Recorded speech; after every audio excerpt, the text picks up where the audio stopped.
was an entertaining game. The Golden State Warriors put up a fight. And I actually, for a split second there, was finding myself emotionally invested in this game, thinking like this was 3-4 years ago when games mattered for your Golden State Warriors, maybe even as early as last year, but you get the gist.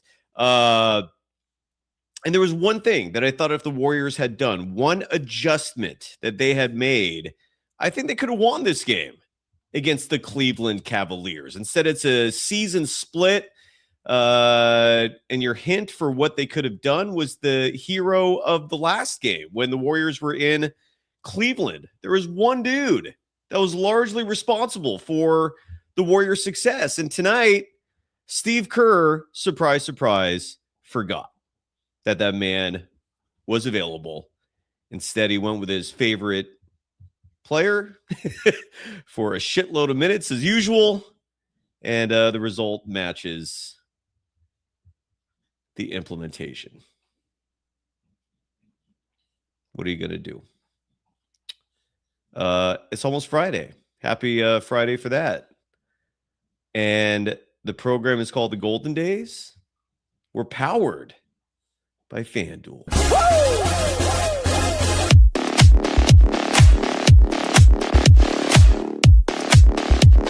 Hey now. Let's go. Welcome to the program. My name is Cyrus Saatsaz, your host for the evening. You can follow me on Threads and Instagram at DogWild. Over on Twitter, my handle is at SurfJournalist. The program on both platforms at Golden Days Pod. I mentioned just a moment ago, we're brought to you by FanDuel. There will not be a line currently available for the Warriors' next game. They don't play again until Sunday when they host the Houston Rockets.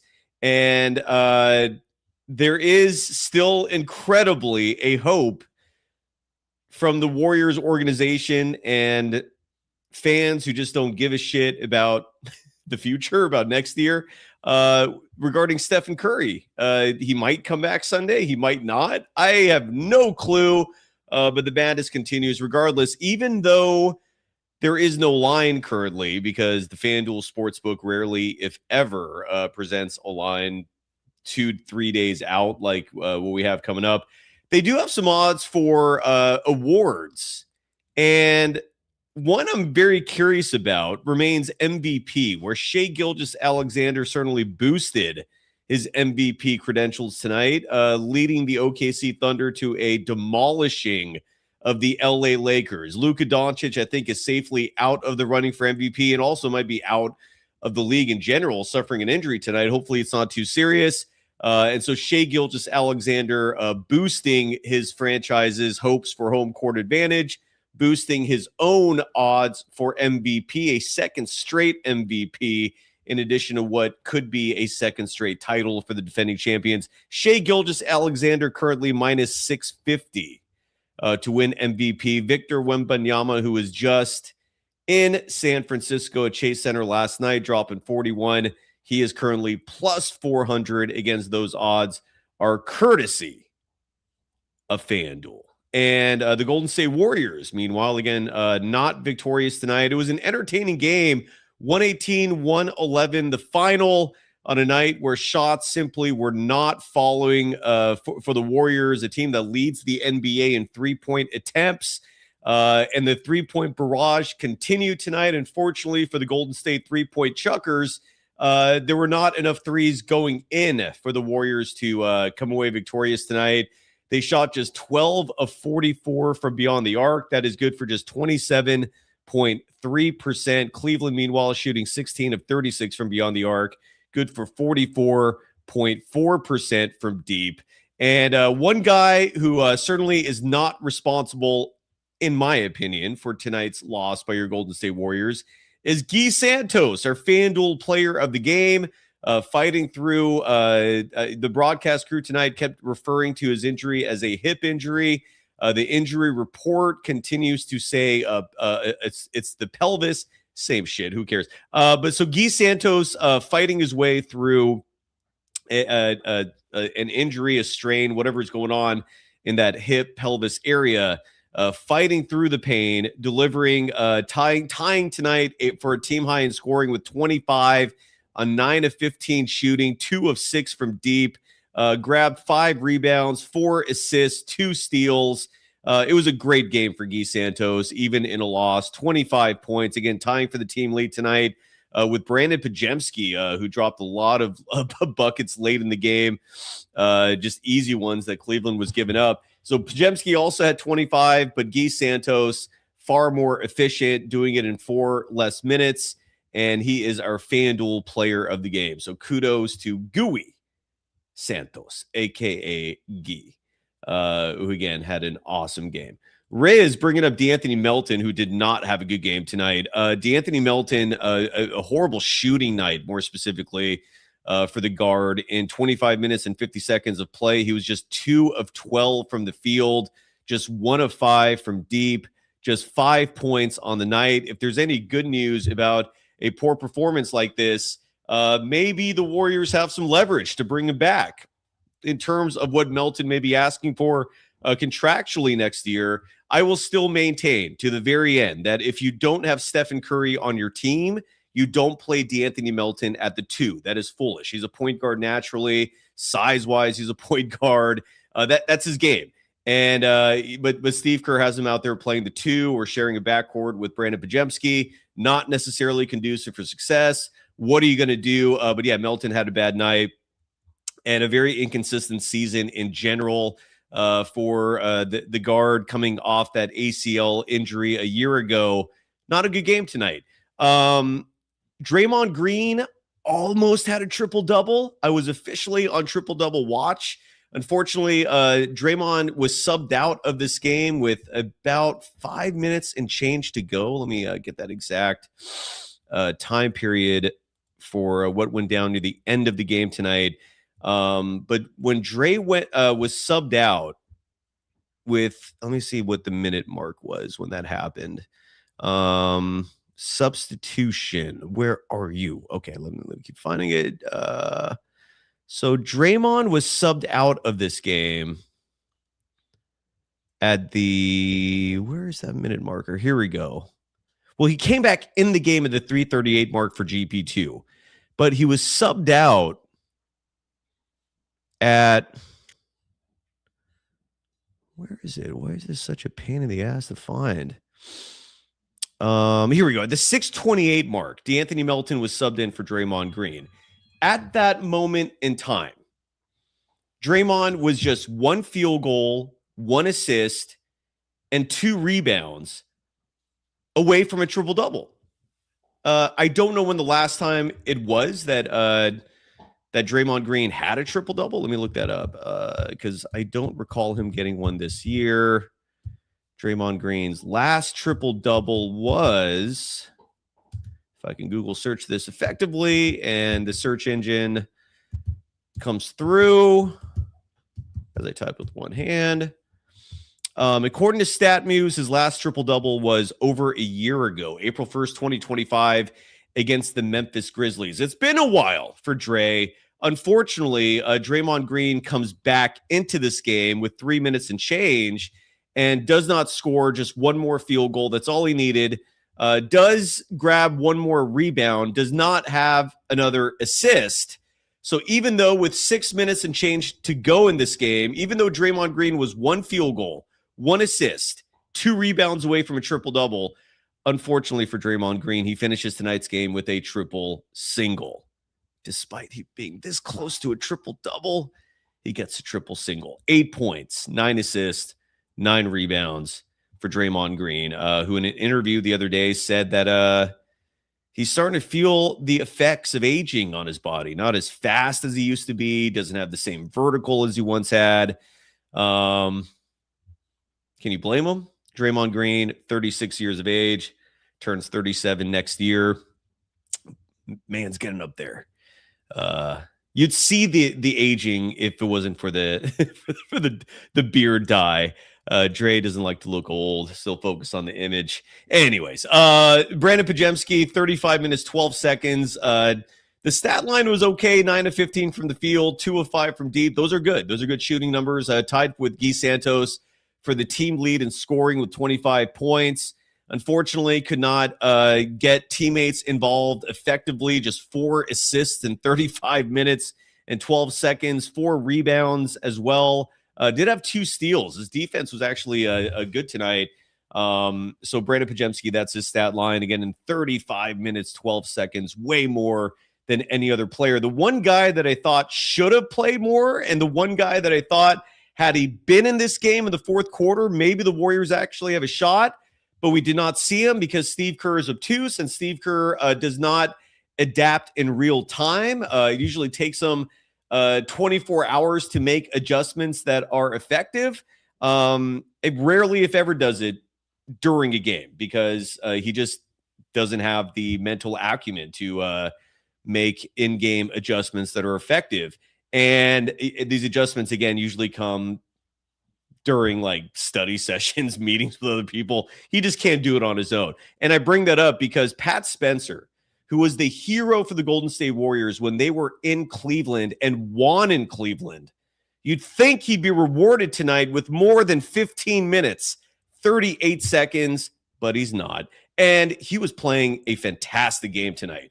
Pat Spencer has developed a really good floater, and his mid-range shot is actually starting to fall consistently. And tonight, 5 of 8 from the field, 2 of 4 from deep, 50% shooting from deep in just 15 minutes, 38 seconds, adding an assist and a rebound, 12 points. But did he play in the fourth quarter? Let me check that because I don't know if he played at all in the fourth quarter of tonight's game. Did not.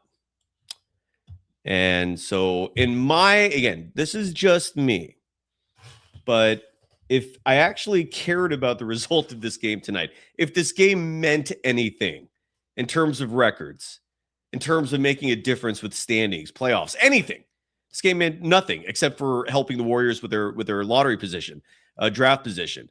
I would be livid that Pat Spencer got a DNP in the fourth quarter tonight after playing as well as he did in quarters 1 through 3. So doesn't play in the fourth. The Warriors lose. Noah Rocks in the chat saying Pat Spencer's 3 is inconsistent, which is what Steve Kerr focuses on. Whose 3 is consistent on this team? You act like there are certain players who are consistent with their 3-point shot who deserves the minutes. Nobody's consistent. They just chuck up a ton of threes. It's just high volume, and you hope for the best. Kristaps Porzingis played 27 minutes, 57 seconds tonight and was outmatched by the Cleveland Cavaliers front court. And you can make the argument that the Tingus Pingus, Draymond Green, I haven't played this in a second. Please forgive me. Let me hit the rewind button here for a second. So the Warriors starting center tonight did not make a single 3-point shot tonight. Was not effective, and Cleveland seem to have strategized for that. What I mean is, until tonight, when I see Kristaps Porzingis, my apologies. When I see Pingus shooting 3-pointers, usually he has a lot of space. Cleveland made that adjustment. They were playing him tight. He was forcing his 5 3-point attempts, at least from what I saw, and made none of them. 0 of 5 from deep. He was a huge part of the Warriors' shooting struggles tonight, again, from beyond the 3-point line. Still finished with 16 points, but those all came courtesy of 6 field goals and 4 free throws, added 7 rebounds, 0 assists, also had 2 turnovers in this game, 1 block. Not a particularly good night for one Mr. Pingus. What are you going to do? Hamza asking, was tonight a trap game? I don't know. Warriors lost. Maybe. I mean, Cleveland actually looked like a team that showed up to play tonight. And it didn't feel like a trap game. Who the hell knows? It was some interesting highlights. Dennis Schroeder and Draymond Green mouthing off to each other back and forth. The former teammates, 2 of the more feistier players in the NBA. Dennis Schroeder got called for a flagrant 1 for going up for a block that involved basically what looked like a karate kick. I forgot who the guy was that he fouled, was it LJ Cryer? But yeah, Dennis Schroeder. Friendly reminder, Steve Kerr's boy. Kerr actually thought Dennis Schroeder would have made a difference last year. Just Jesus Christ. The Steve Kerr experiment. We're still in this madness. It might be for another year. We'll talk about that in a bit. Speaking of LJ Cryer, I thought he had a decent game tonight. Played 24 minutes, 44 seconds, 3 of 9 from the field. All 3 field goals made were 3-point attempts. He was 3 of 7 from beyond the arc, 0 of 2 from inside the 3-point line. Added 1 rebound, no assists. That is no bueno in 24 minutes, 44 seconds. 12 points, however, for LJ Cryer. LJ also went to the free throw line twice, making 3 of 4 free throws. Again, in a loss. Seth Curry did not play tonight. He played last night, was held out as part of injury management for his left adductor, which is part in your groin area, kind of like the hamstrings. I think it's above the hamstring. Anyways, what the F is Fashion is asking, are they even drawing up plays for Kristaps Porzingis? Did the Warriors draw plays ever outside of ATOs? And even those ATOs, which were once one of Steve Kerr's signature moves that used to impress, even those don't impress anymore. The whole game is caught up to the old man. Jeff Rianbach saying, why the hell didn't Seth play? Are you serious? Yeah, so Seth Curry did not play. And again, we're going to find out in the next day or two whether or not there's going to be any hope of Stephen Curry coming back for the Golden State Warriors. They reportedly want to have him run through another scrimmage. I think Saturday's the day that we're going to find out. Steve Kerr is at the podium right now. We're going to play some sound from him in a little bit because undoubtedly that will be a question that is brought up. And we'll see if Steve Kerr has any answers for us on that front. But Cleveland, a team that I have zero faith in terms of doing any serious damage in the postseason. Will they get out of the first round? Probably. Maybe. Will they get out of the second round? Hell to the no. That is a good, not great team. That's my 5-second summary of the Cleveland Cavaliers in 2026. And otherwise, here, let me put the link if anybody wants to come on the show tonight.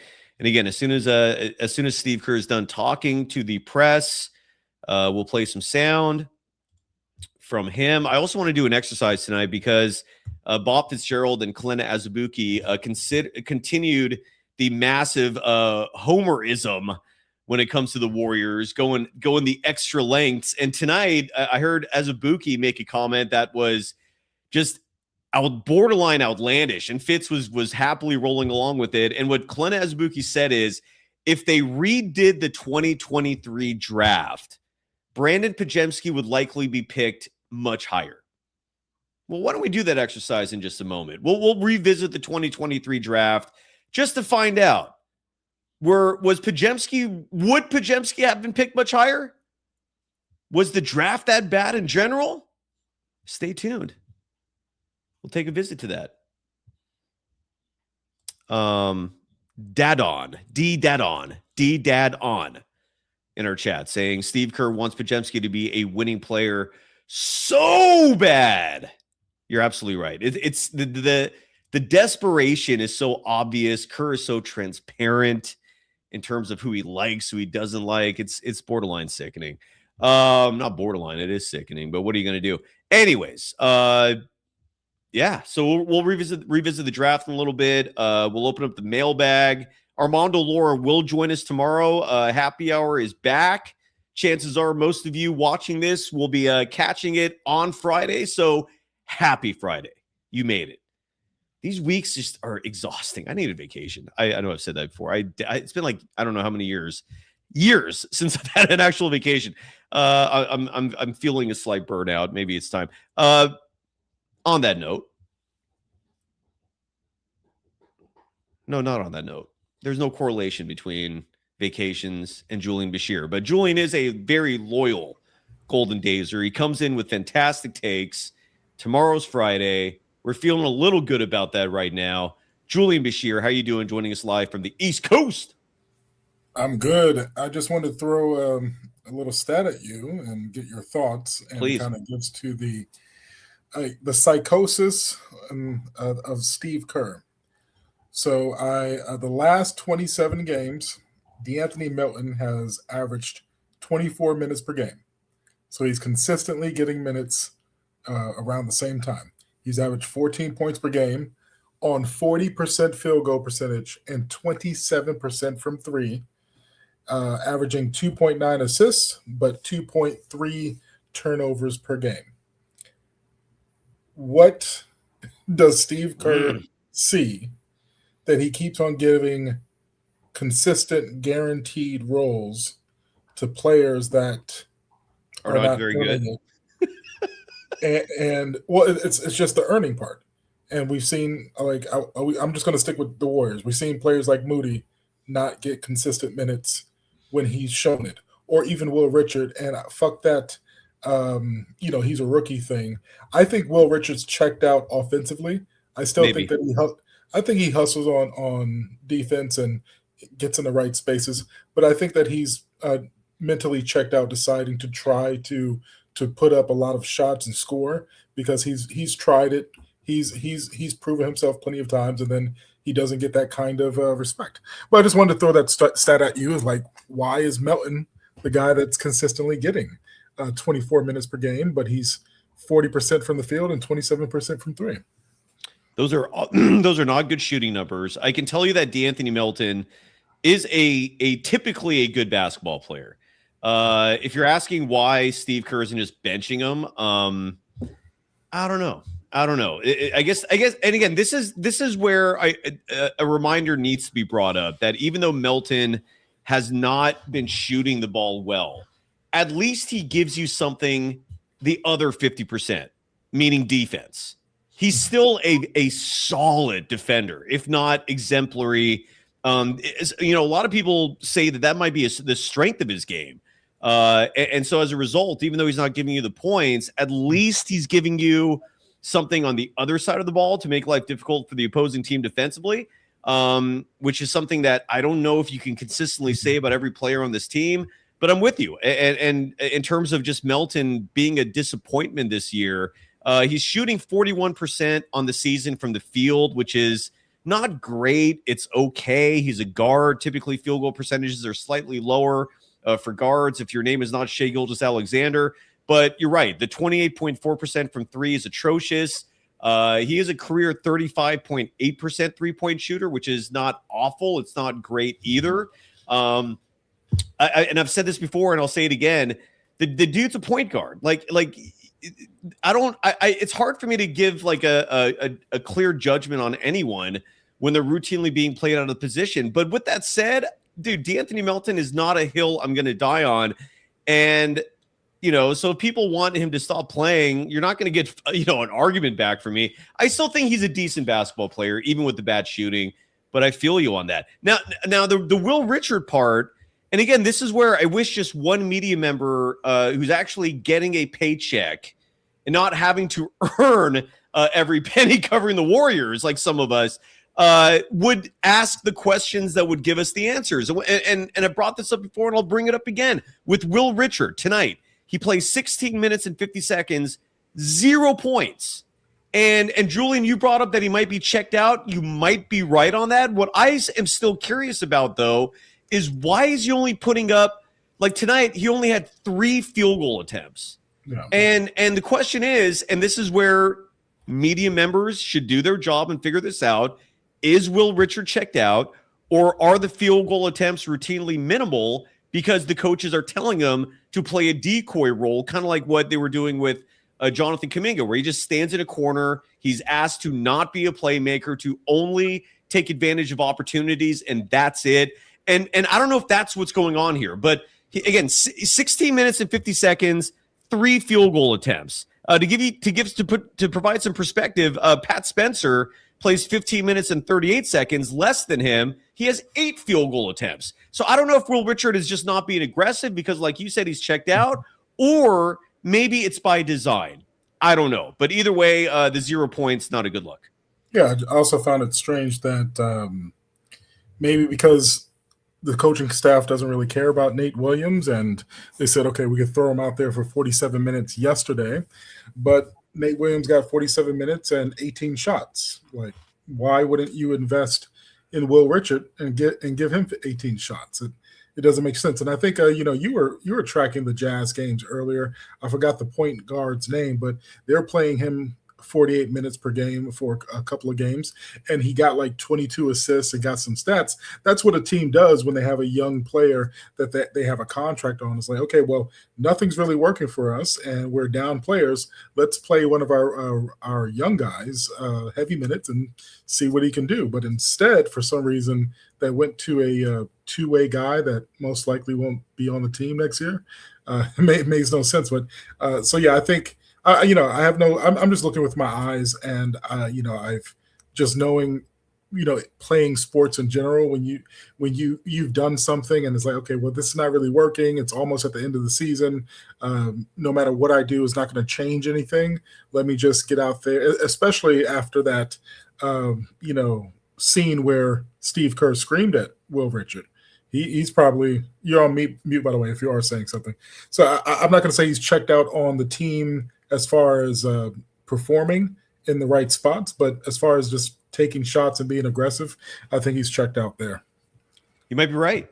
And so that is what your observational skills are telling you?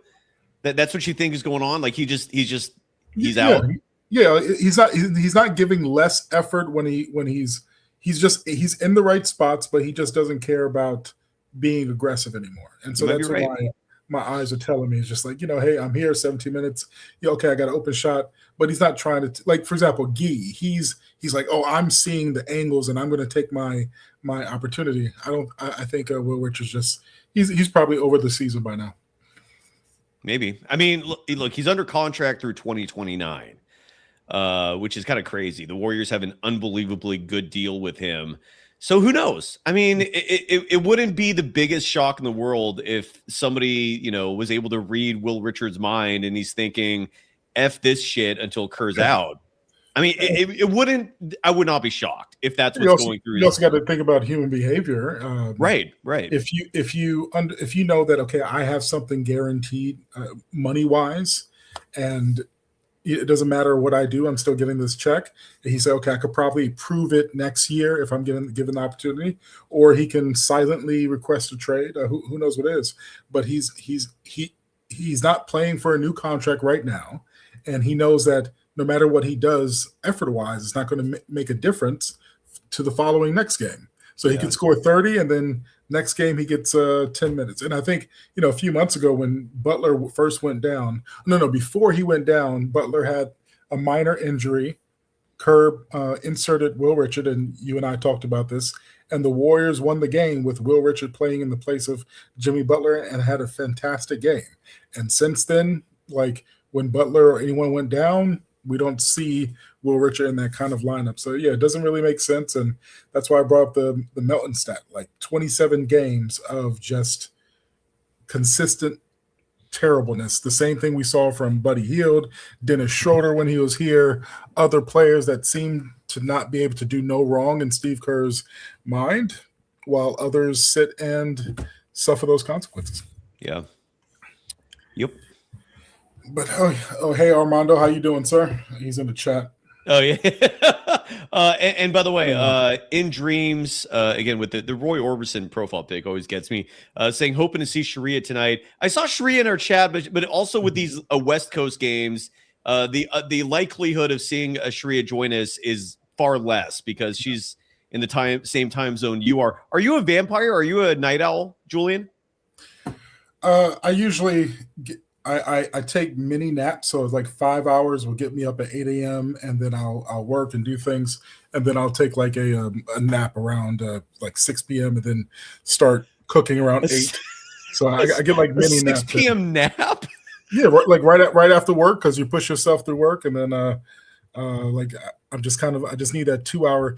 Kobe Bryant used to do it. Like, you watch some videos. He said the most important thing that he did was take naps throughout the day. And that, right, but he was an NBA player.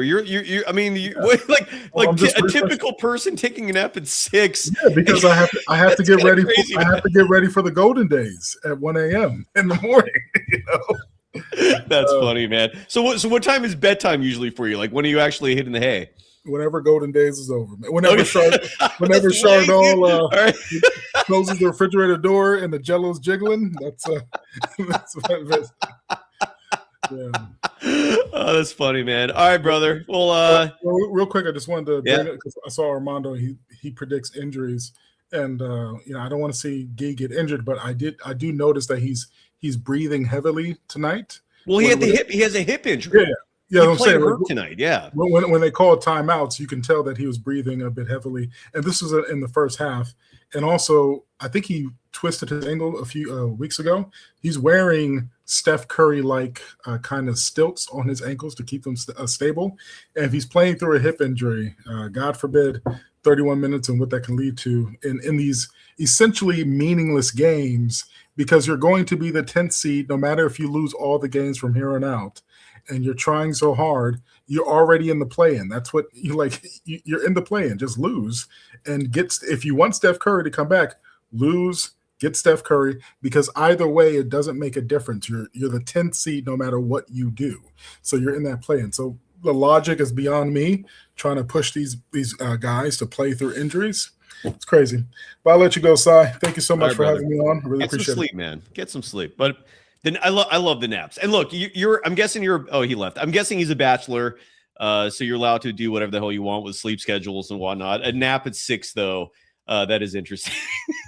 That's interesting, because usually when I get up from a nap, I feel like hungover. It takes me like a good 15-20 minutes just to get the engine up and revving again, and then once you're up, it's like I can't just, then it's like a whole other day is kind of launching up. So to get up from a nap at like nighttime, that's fun. That is funny. I'm not saying I've never done it, but good for you for having the freedom to live that kind of lifestyle. Is this Kai? Kai, how you doing? Kai, you there?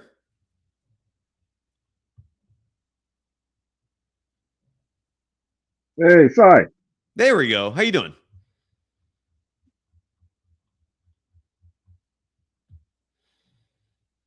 Kai, I don't mind waiting for you, but this is not good content. So let's get to it. What's up? What's on your mind? Oh, Kai. All right, I'll put you back in the green room, and I'll come back to you in just a second. Jeff Rianbach, nice to finally meet you. I've seen you plenty of times in our chat. You kill it routinely. What's up? How are you? Hey, what's going on, Cy? Not much, man. Just a second of a back-to-back for the Golden State Warriors. 2 straight losses, 5 games left in the regular season. And some folks are hoping for that prayer named Stephen Curry to show up Sunday. I am not excited about that, but that's just me. It'll be interesting, but that's what's going on in a nutshell. How are you? Yeah, man. I mean, longtime Warriors fan, a big Steph Curry fan, but, just disappointed with the ownership and leadership of this organization. Same. Just since the championship in 2022, they've settled for mediocrity, and they've got a head coach that doesn't even believe his team can win a championship. I mean, he has said, "Oh, how can you expect us to compete with the Spurs or the Thunder?" I mean, did he say that 10 years ago when he had those championship teams? No. I mean, and then being a huge Jonathan Kuminga fan, very, very glad that he's in a new environment with a coach that treats him fairly, a coach that believes in him from game one. Coach of the month, by the way, Quinn Snyder. And then, he goes over there and they're 13-1 since he's joined the team. So I just don't want Kerr back next year. I don't want Dunleavy back next year. Agreed. Kerr, I mean, I didn't watch the game tonight. I watched the game last night, the whole game. I wanted to watch it. That offense last night, I mean, I saw all those G leaguers running around all these screens and running the Kerr's offense, 8 and 9 passes to get a guy a shot when you're down 20 points. I mean, it looked like Hoosiers out there running the old picket fence. I mean, this offense is outdated. He's got Steph hurt through this offense. It's just a disaster side. They should tank. They should go for that lottery pick. And, you know, you often say, well, if you were the GM, what would you do? Well, I get rid of Kerr. I'd bring in Michael Malone. He'd be a great short-term fix.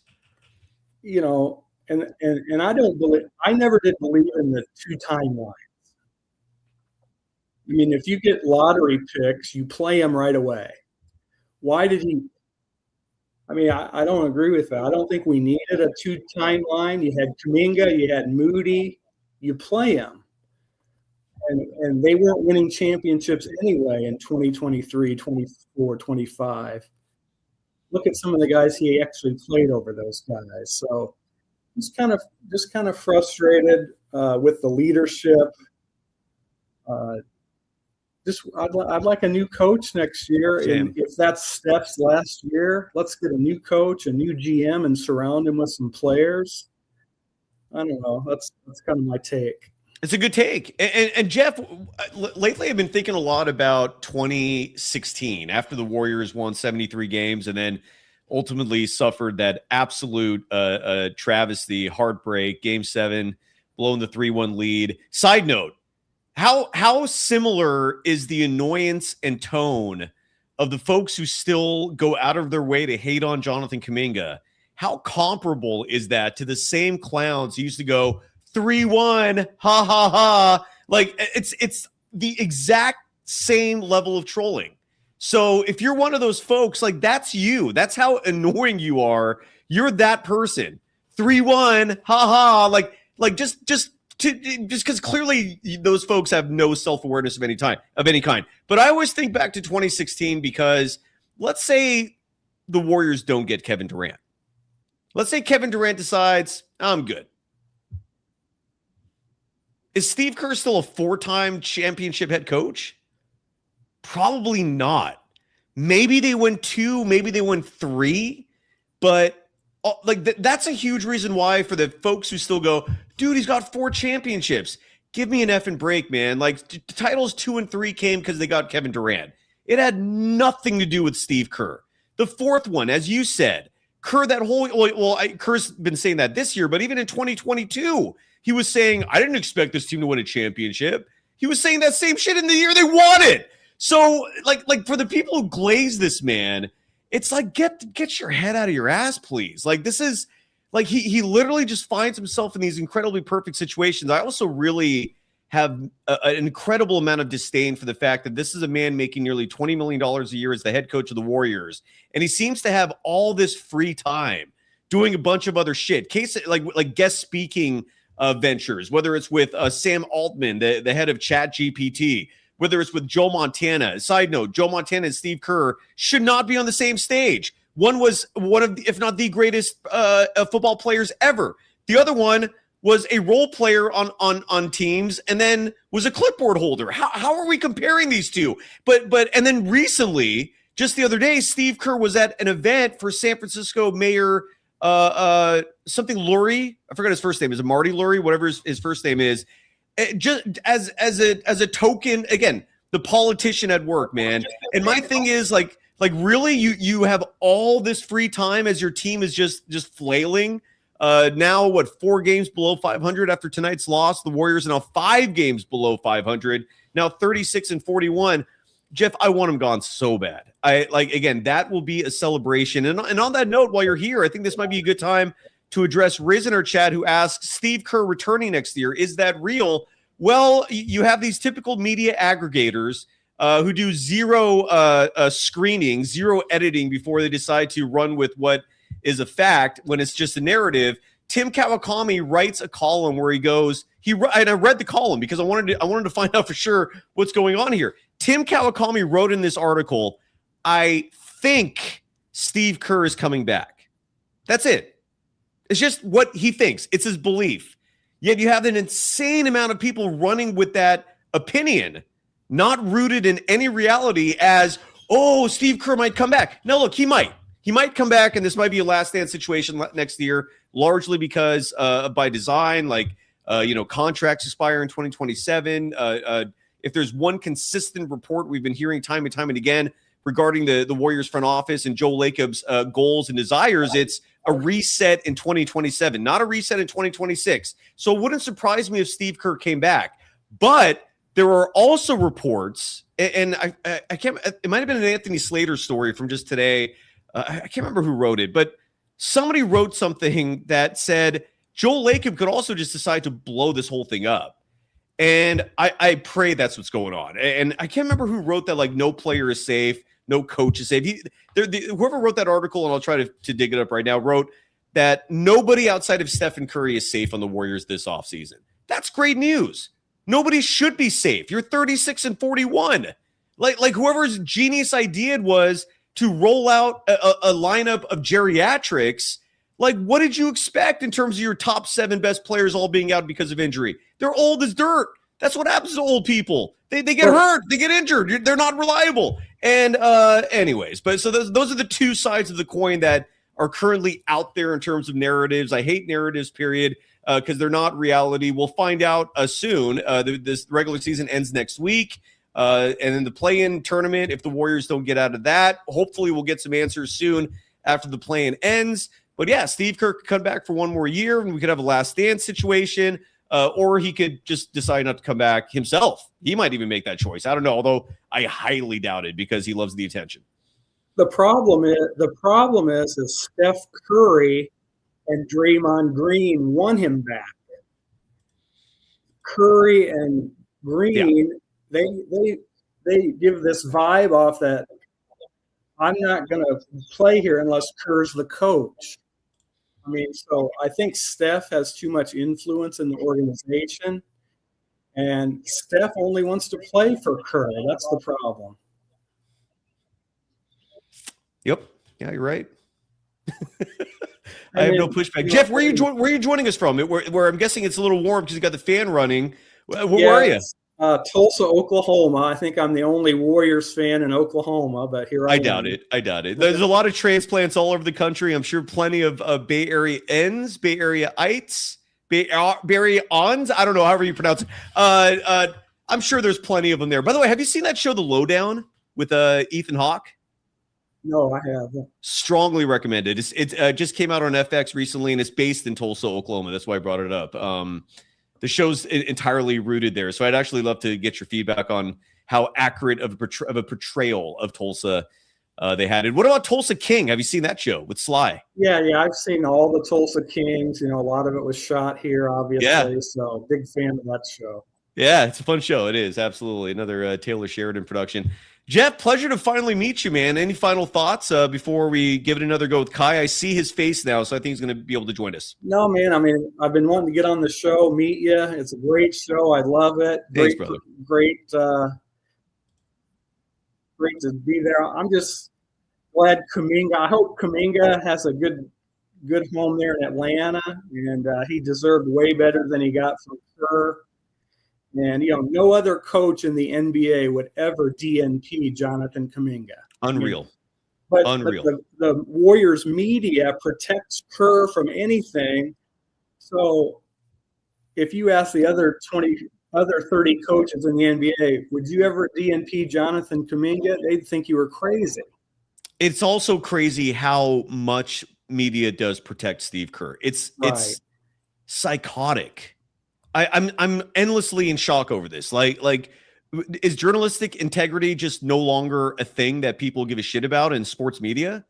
I mean, I know there wasn't much of an empathy for that to begin with, but whatever semblance of journalistic integrity that used to maybe once exist in sports media, I don't see any of it. I mean, all they care about is, well, I know Steve, and he's always been nice to me, or but he's so soft-spoken, or he looks the part. Like, it's crazy. It is absolutely crazy how biased and just out of touch with reality these people are. Like whether it's it's the writers, whether it's the broadcasters, all of them. They're just like, no, Steve Kerr's amazing, bro. I mean, most of the success was 10 years ago. Yes. 12 years ago. Correct. It just seems the chemistry of the team has become so Steph Curry dominant. Mm-hmm. When they had Durant and Klay Thompson and Steph and Iguodala, and that was a team. It was more, you didn't have to rely on one man so much.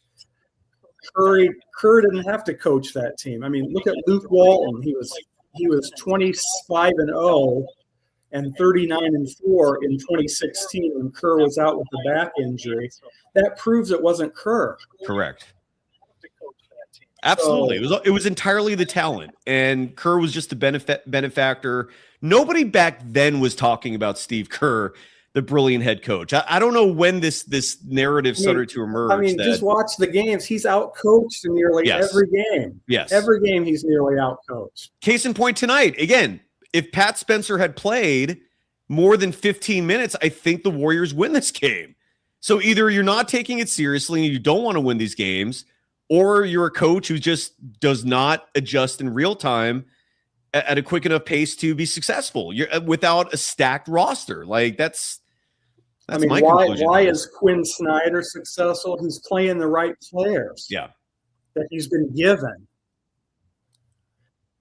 Well, I'm going to jump offside. Good to meet you. Let some other callers get in. And great to meet you. We'll see you soon. Stay cool out there. I hope you have air conditioning. You do, right? Besides I do, the fan. yeah. Okay, good. Just save some under. All right.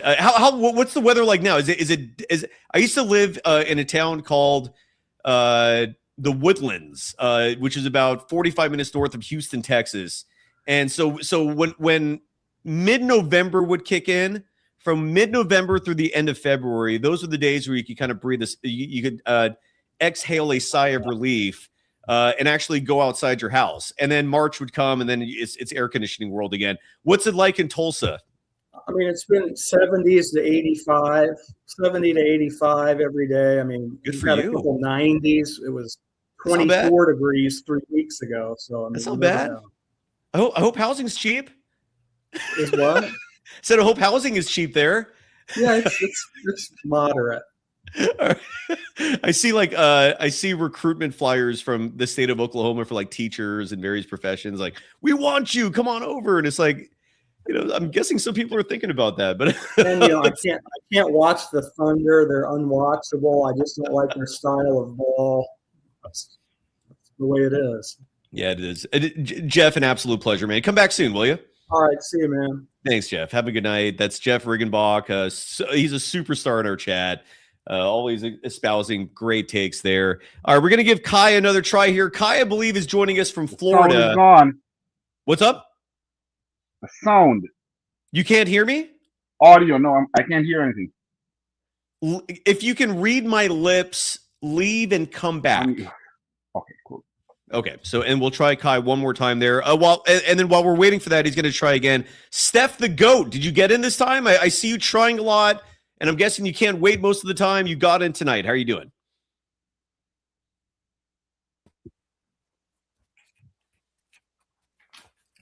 Yo, what's up? Can you hear me? Hey, there he is. How you doing, man?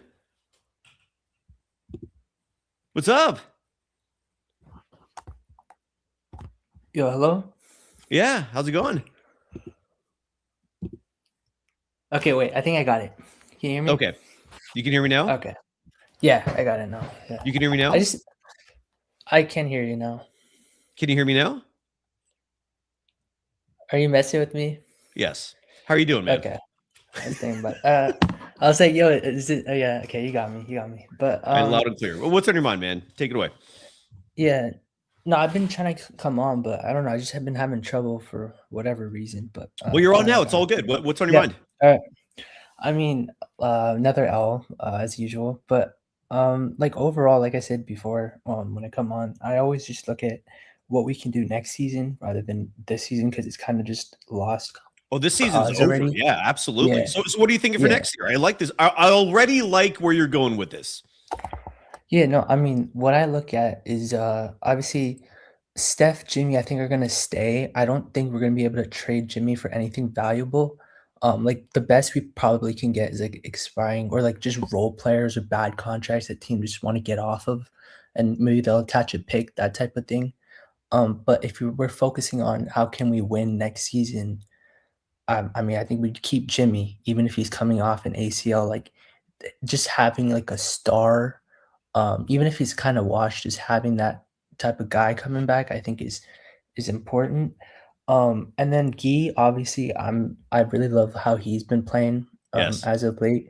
Like his development has been probably the best part of this season. And finally, he's getting minutes. You know what I mean? And he's producing, so it's nice to see that. I'm just gonna push back a little bit, Steph, and say I don't see much development this year. I feel like he's been developed.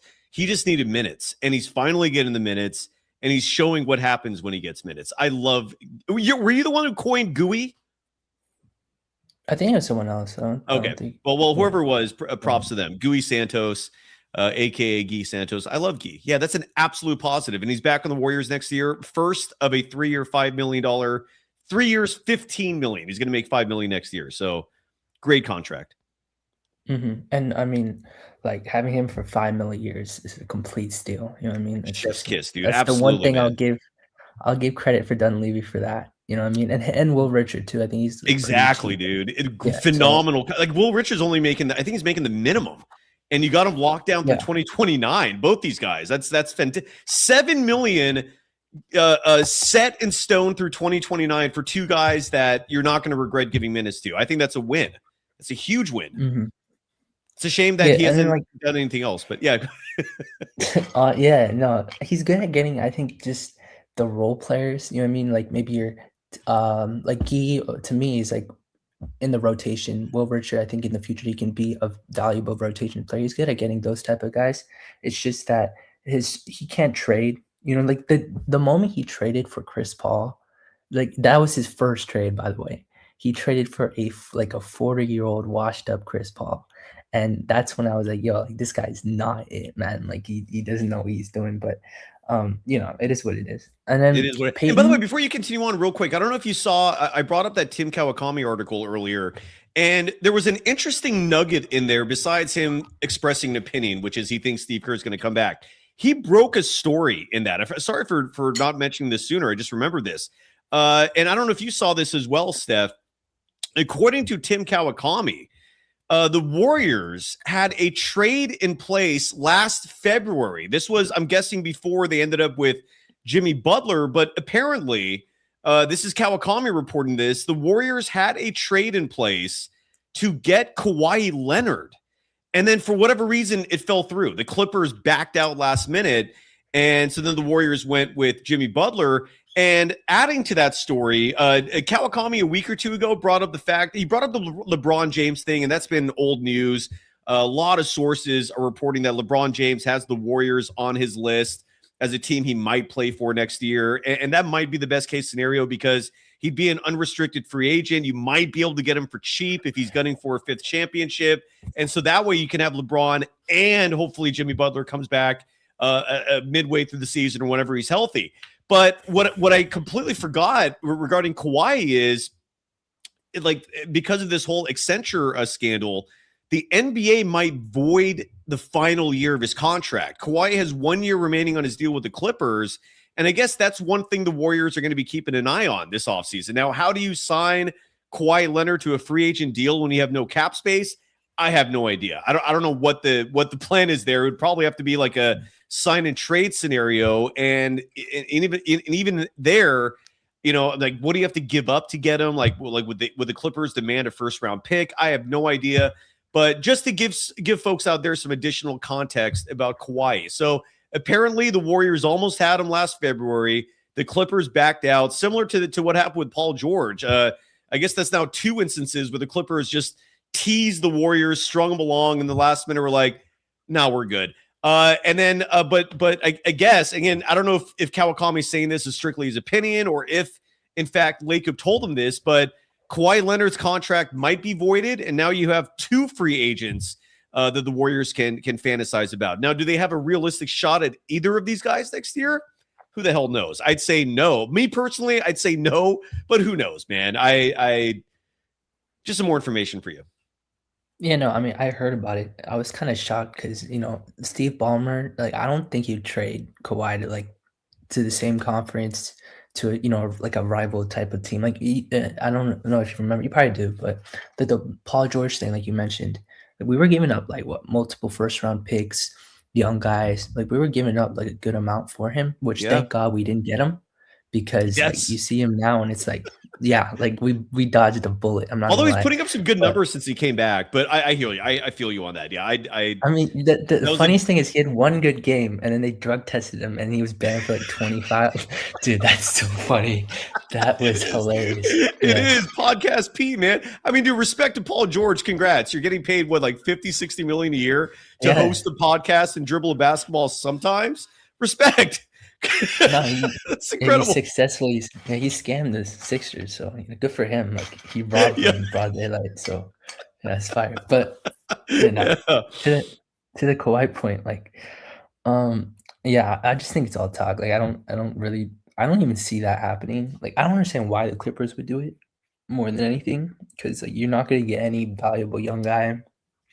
And I guess the post-Steph picks are, I guess that's the most valuable thing probably in the NBA. Very that can entice you. But like, again, with how Lacob is about the picks, I don't think he wants to spend like 3 or 4 just for Kawhi. Like, for good reason. I mean? So for good reason. I agree with that. Yeah, I think that's the right thing to do. So, unless like you're talking like 2034, I guess I could talk myself into that because it's so far in the future. I mean, add 7 years to your age and suddenly you think about that and go, you know what? Do I really care if that first round pick is gone? But you're right. Anything that's like remotely recent, hell no. If LA's willing to take on like a 2034 first rounder, okay. All right, fine. Let's do something like that. I'd be willing to do. But as for the LeBron stuff, like, no, I guess it'd be cool, but I don't think he's gonna give like what he's gonna take like a $5 million deal. Like, nah, I don't see him doing that personally. But I don't really believe in that one. But overall, like, if I'm just looking down the roster, like Peyton, he's an interesting one, because earlier in the season I was like, yo, this guy is kind of washed. I didn't see him fitting into any type of role if we were to get him next year. But like the past couple of games, his offense is probably the best I've seen him like in his career. Defensively, he's not the same guy though, to me at least. Like he just doesn't provide that same impact that he did in 22, which is hard to do because he was so good then. So good. I mean, that was so special what GP2 was doing that year. It's such a shame that A, the Warriors did not re-sign him, and B, for two plus years, he had those health injuries. I mean, it was hard for him to stay on the court consistently. You're right. This year, he's finally healthy. By the way, his stat line tonight, 8 points, 12 rebounds. How the hell did that happen? Adds 2 assists, 2 steals. He's been playing great ball in this current iteration of the Warriors. I agree. Yeah, I think Paz just wasn't stealing rebounds this game, probably. Stealing, but we haven't talked about that on this show. In case people missed it, a few games back, there is one possession where GP2 and Pods are fighting for a rebound, and GP2 is in front of Podziemski, and this was yet another piece of evidence that leads me to believe more and more so that the biggest issue with Podziemski is just vision. Like, I don't think he has good peripherals. Which is why oftentimes you see him dribbling and he just drives into a crowd and then goes, okay, I don't know what to do now. Like, he's missing what's around him. And I don't know if that's something he just can't help or if it's something that he needs to get better at. But with that GP2 instance, him and GP2 fight for a rebound. GP2 gives him a dirty ass look when Podziemski finally let go of it because they both had their hands on it for a second. But my whole thought was, how do you not see your teammate right in front of you? Like, why are you fighting with your teammate for a rebound when it's clear as day he's right in front of you and you're just sitting here fighting for the ball. Like, he's got a vision issue, and I don't know if that's correctable. I don't know if that's going to improve with experience, but it's a problem. I think it explains a lot in terms of why Podziemski's limited with assists and just with not being able to play make as effectively as maybe we'd like him to. I just think he's a greedy dude. He just wants rebounds. Like, Maybe. he's probably played like that way like his entire career. So it's probably just, it's just, he sees the ball and he doesn't see his teammate. So I guess maybe his peripherals is weak. I don't know. I don't know. Like, no one knows.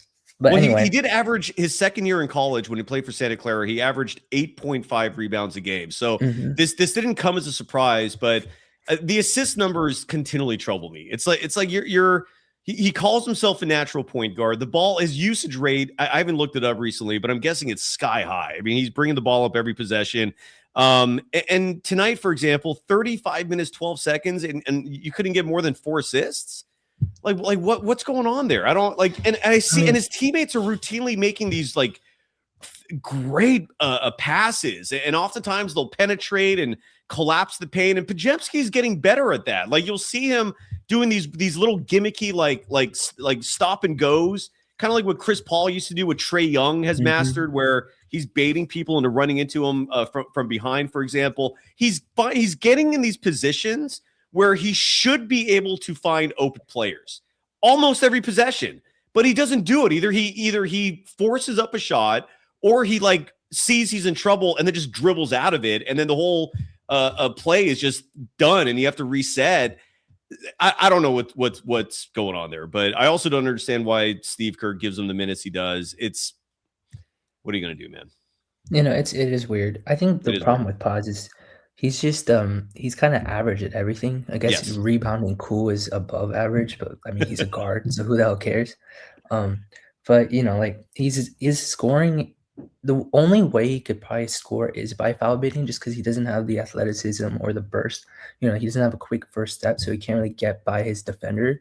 So I guess it's smart to be a foul baiter. He's probably learned some stuff from Chris Paul. And you saw it tonight. Like, he had a couple plays where he would just stop and just foul bait. So I guess it worked for him. But overall, like, for him, he needs to either be a good enough shooter, which he's not. Like, he's like 36%, whatever, on like low volume, or he needs to like just be a foul merchant. You know what I mean, to score points. So for him, like, I don't know. I don't understand why he gets as many minutes as he does as well. Like, and I just don't see like an all-star type of player for him. He can be a solid role player, which is fine. Like, you can get paid millions and be a solid guy coming off your bench. But in terms of starting and getting like heavy minutes on like a team that wants to contend, I don't really see that for him. But I guess Kerr doesn't agree with that. But anyway, Kristaps is another guy I want to get to. Like, sure. With Steph coming back, like, obviously the season is lost, but I do want to see Steph and Kristaps play a couple games together, just to get a feel of what that looks like and whether that's something you want to invest in next season. And I think that'll be fun. Kristaps is like having a stretch five along with Steph is something we haven't really seen. I mean, they had it with Quentin Post, but it wasn't consistent. No, so I mean, Post and Al Horford. Post is the second round pick. And Al Horford. Yeah, Horford. I mean, that's fair. Horford. I've really forgot about Horford. I'm not gonna lie. We have seen it. It's awesome, but I don't know. Do you think do you actually have optimism that if Steph comes back, like a Steph Porzingis duo can cause real damage, or like what do you want to see and what do you expect to see? I mean, I just want to see fun hoops just as a fan. I'm not going to lie, just seeing some excitement. In terms of like what they can do, probably not too much, especially with this roster. Like, I think they could win maybe one play-in game. Like if, they were both to play. The Clippers, I guess now look at the standings, like the Blazers aren't that far. I don't know what the standings are right now, but last I checked, they were only like a half game back from the Clippers. So no, who the Warriors or the Blazers? Oh no, the Blazers from the Clippers. Yeah. Yeah, they're fighting. They are fighting. Yeah. So if you were to play like the Blazers, I think it's possible to beat them, just because they're young and kind of even though they lost, like even though they lost all 3 games to him this year that Steph played in. That's it. That's a very good point. No, but like I think like a playoff game is entirely different in my True. opinion. But That's true. Again, maybe I'm wrong. But you're right. Like, No. That's a good. No, that's a stakes. good point. That's a very good point. Portland has. I mean, look, they do have Drew Holiday, who's a former champion, and this is a huge reason why they traded for him to begin with. But Denny Avdia does not have postseason experience. Jeremy Grant does not have postseason experience. I don't know. Like, I have not been watching him at all, so I don't know if Scoot Henderson's actually making an impact now. He came back from the injury, but he sure as shit doesn't have a postseason experience. So that's a good point, because the playoffs, even a play-in, when you're in a scenario like that where the loser goes home, Steph has been in those situations. Portland, outside of Drew Holiday, has not, and it is very different when you're playing a game like that. It's nothing like the regular season, as a lot of you I'm sure know. So you might be onto something. Like maybe they, and again, I've never once said that the Warriors don't have a shot of getting out of the play-in tournament if Steph comes back. What I repeatedly am saying is it's not going to be pretty if they play OKC in a 7-game series. That I don't want to see that. I don't have any optimism that the Warriors can somehow like look good in that scenario. What I picture in a situation like that is injuries, a sweep, Steph's legacy getting hurt, not helped, and then all this wanting, like the excitement, the joy of Steph coming back. It is going to be short-lived, and who knows what the consequences will be from a Thunder series. I don't know if I want to see that. Do you? I mean, like, what do you expect if they play the Thunder? I mean, probably losing 5. Like, do you think the Warriors would even get a win, like one win in that series? I mean, if I'm being optimistic, yeah, that's what I see. Okay. But, like, yeah. All right. But like you said, did you see how they did the Lakers tonight? Like, bro, dude, they beat them by what, like 40 something, or what was the score? Dude, do you have it in front of you? Hold on. I mean, it was like 100 and. I got it. I got it right here. You don't have to. It's at 139-96. So a 43-point victory for the Thunder tonight. And is there any? I don't know if there's an update on Luka Doncic, but he came up hobbling, non-contact leg injury. Oof. The Lakers. Amazing how one game can just derail like 2 months of good feelings. Like one game, just boom, everything that felt good gone. Bye-bye. Yeah, that was like remember the Warriors played like the Grizzlies and like they just got smoked. Like it was that type of game. Like it wasn't close at all. So they were down by like 30 and then Luka got injured too. So damn, that's tough. But it is tough. But it's the Lakers, so it's a shit. I want all bad things to happen to them. F the Lakers. Agreed. I like that they destroyed the Lakers. I don't give a shit about the Lakers. Let them burn in hell, man. Any bad things that happen to them, I consider that good news. Makes me happy. They're the victim too. Like I got friends who are like Lakers fans, and they're like, oh my god, Luka got injured tonight. I'm like, bro, you got Luka for like Anthony Davis. You've always had a star. Like, yeah, for nothing. Like literally for peanuts. Jack shit. Like they got Luka Doncic for Jack shit. Last name shit, first name Jack. He's not good. And that's who they had to trade to get Luka Doncic. Go to your friends and put your finger under their eyes as they're crying and lick the tear and then smile. That's what I'd recommend. That's what I'd do. No, but and then tell them to go F themselves. They play the Wizards too. I'm getting off topic. They play the Wizards, and I saw like stuff like, I want AD back. I'm like, bro, you got Luka. Like, bro, who else you want? You just want a super team, apparently. Like, it's crazy. But anyway, like I look down the roster more, and one thing I have is Seth Curry. Like, I know he's Steph's brother, and that's cool. But do we really want to give him a guaranteed roster spot, especially with the way like LJ Cryer? Like, that's a guy I look at potentially next season. He's probably going to come on, be a two-way player, but that's a guy I can see, having a standard contract in the future. My reaction to that, Steph, is I feel confident you can keep both. Like first of all, you can keep 15 players, and I don't think Seth Curry taking up one of those 15 is going to cost someone important. Like because if you look at the roster right now, for example, in terms of next year and who's coming back, like Guy Santos is going to come back, Draymond Green is going to come back, Pajemski probably going to come back. So that's 3. GP2, I don't know. We'll leave that as a question mark for now. Will Richard comes back. Steph comes back. Jimmy Butler comes back. Who am I forgetting? That's 6. So then, okay, let's say LJ Cryer comes back. That's 7. Let's say Kristaps Porzingis is re-signed. That's 8. I think there's plenty of room for Seth Curry, is what I'm trying to say. That's fair. That's fair. Yeah, you go through that. Now, look, if it comes down to like they're magically signing these like just heavy, like cleanup hitters left and right, and then suddenly you're at 14 and you're deciding between Cryer and Seth, I get it. Yeah, I would be on your side in that situation, but I don't think it's going to get to that point. I think they're going to be okay. I don't mind Seth on the team, man. That's just me.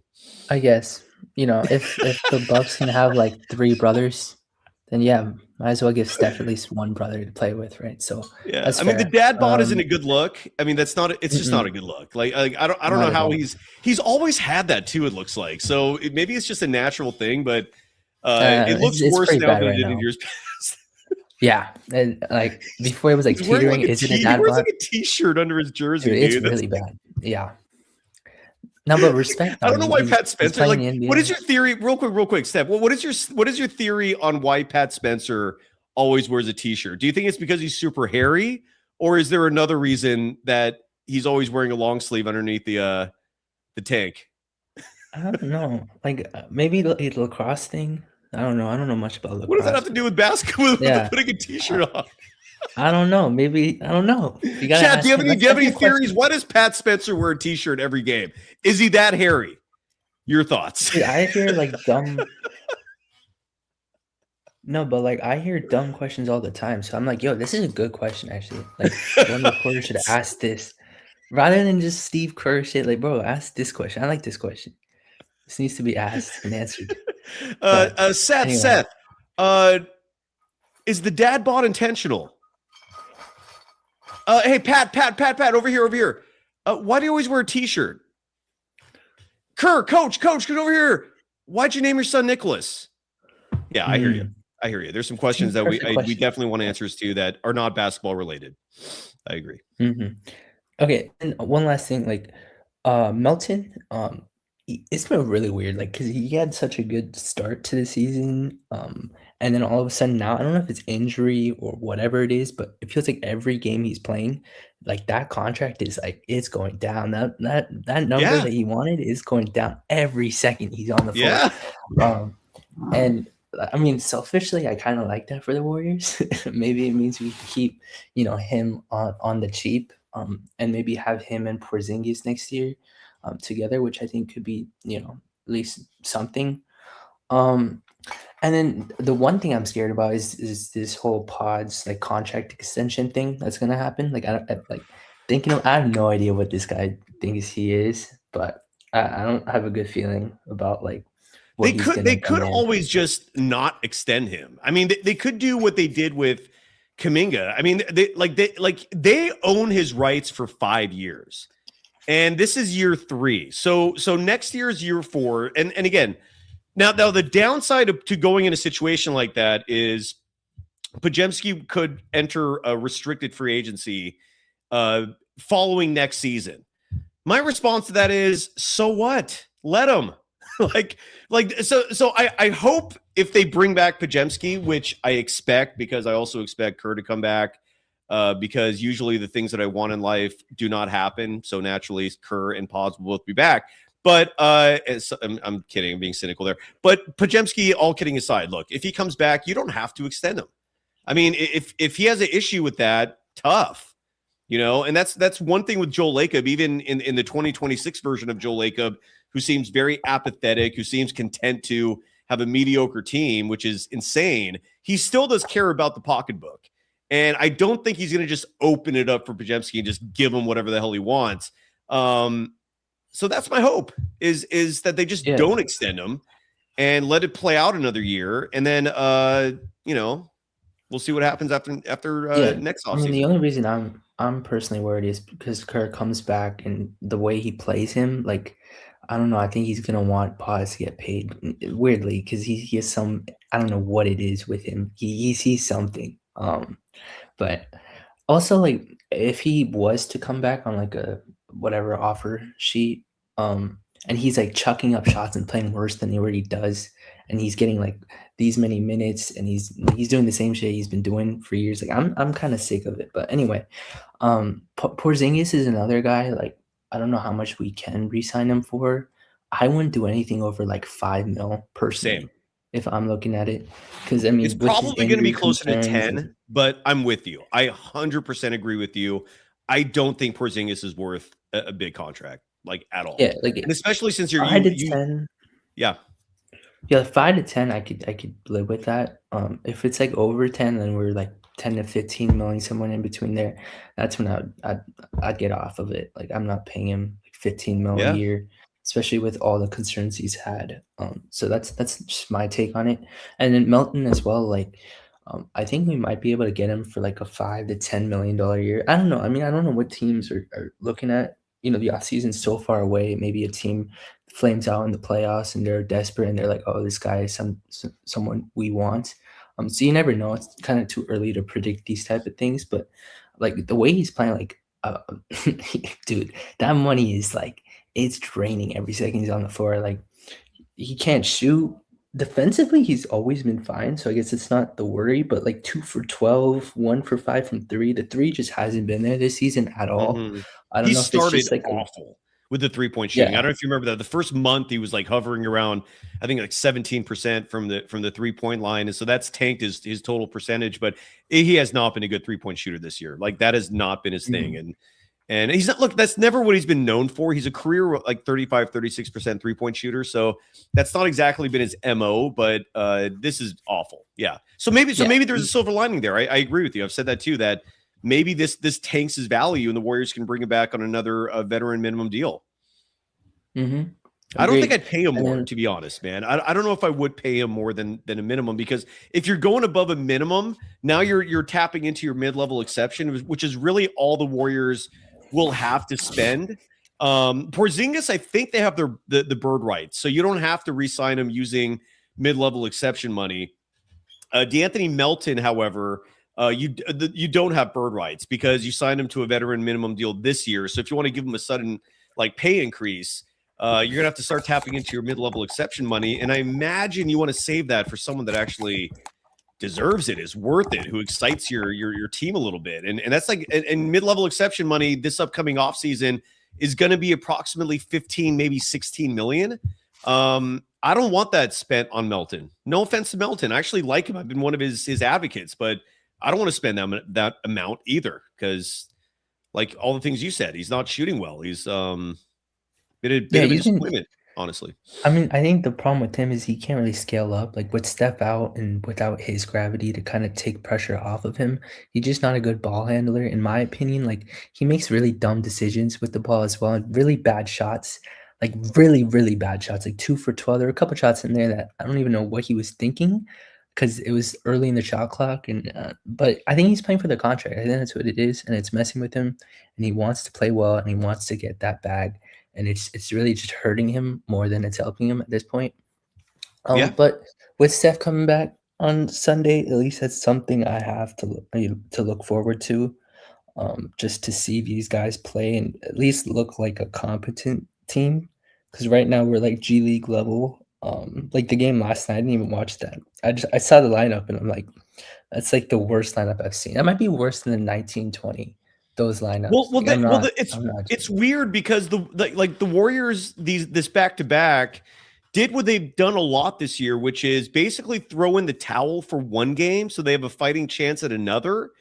And my whole thing is, if that's where you're at as an organization, where you're just literally like giving up and running away against elite teams so that you can win against shitty teams and then keep a playoff positioning, you are not like, you don't have a prayer in the postseason. Like teams, like you can't duck and hide when the postseason starts, and you're going to be playing every other day. Every other day you're going to be playing. So you can't, so Porzingis can't have nights off to rest. Steph can't have nights off to rest. You got to keep coming and coming. And every game you play, oh, guess who you're playing against? The OKC Thunder, who are built for this shit, whose third stringers would probably be a play-in team if you put them together. It's going to be ugly. My prediction, if it's Warriors Thunder, if it gets to that point, it's going to be ugly. Could there be a miracle one game a victory somewhere? Yeah, sure. But My prediction is a sweep. I don't want to see that. I don't want to see that, man. That's going to be a very ugly look. It's going to stain, not help Steph's legacy. And then all these people, including all the media schlubs out there who are like, maybe Steph will come back, excite us a little bit. Great. So you can be excited for a handful of games and then watch him get destroyed against an OKC team that is built for this shit. Like oh my God, dude. I just hope the Warriors know what they're doing, because that could get very ugly. It's disgusting. Like the standings, like we're 10th with we're 5 games under 500, Yeah. and the rest of the teams, like, bro, they're tanking. Yeah, like it's really bad. They is don't want bad. to win You're at right. all. So, like, the fact that I don't know what the record is in playing teams, like what's the worst 10th seed, that's and what happened to them in the play. I Only remember there was one 10 seed has ever gotten out of the play-in ever, and that was last year. It was the Miami Heat. And then they got their asses kicked in the first round of the playoffs. That's it. No other 10 seed has ever gotten out. Yeah. What about the Pelicans though? That was another. I don't know what seed they were in. It was the 22 year, the year the Warriors won. They played the Suns. I think maybe they were 9 then. You mean? Oh, I don't remember. Yeah. I don't know. You said Pelicans, and I was thinking back to 2016 when Anthony Davis was on that squad. No, I'm just talking about playing teams, 10 seeds, what's happened to them. Yeah, I know the Warriors were a 10 seed and they got destroyed by the Kings. I think it was. Yeah. I mean, winning 2 games in a row, on the road, it's just a tough ass, man. Honestly, isn't.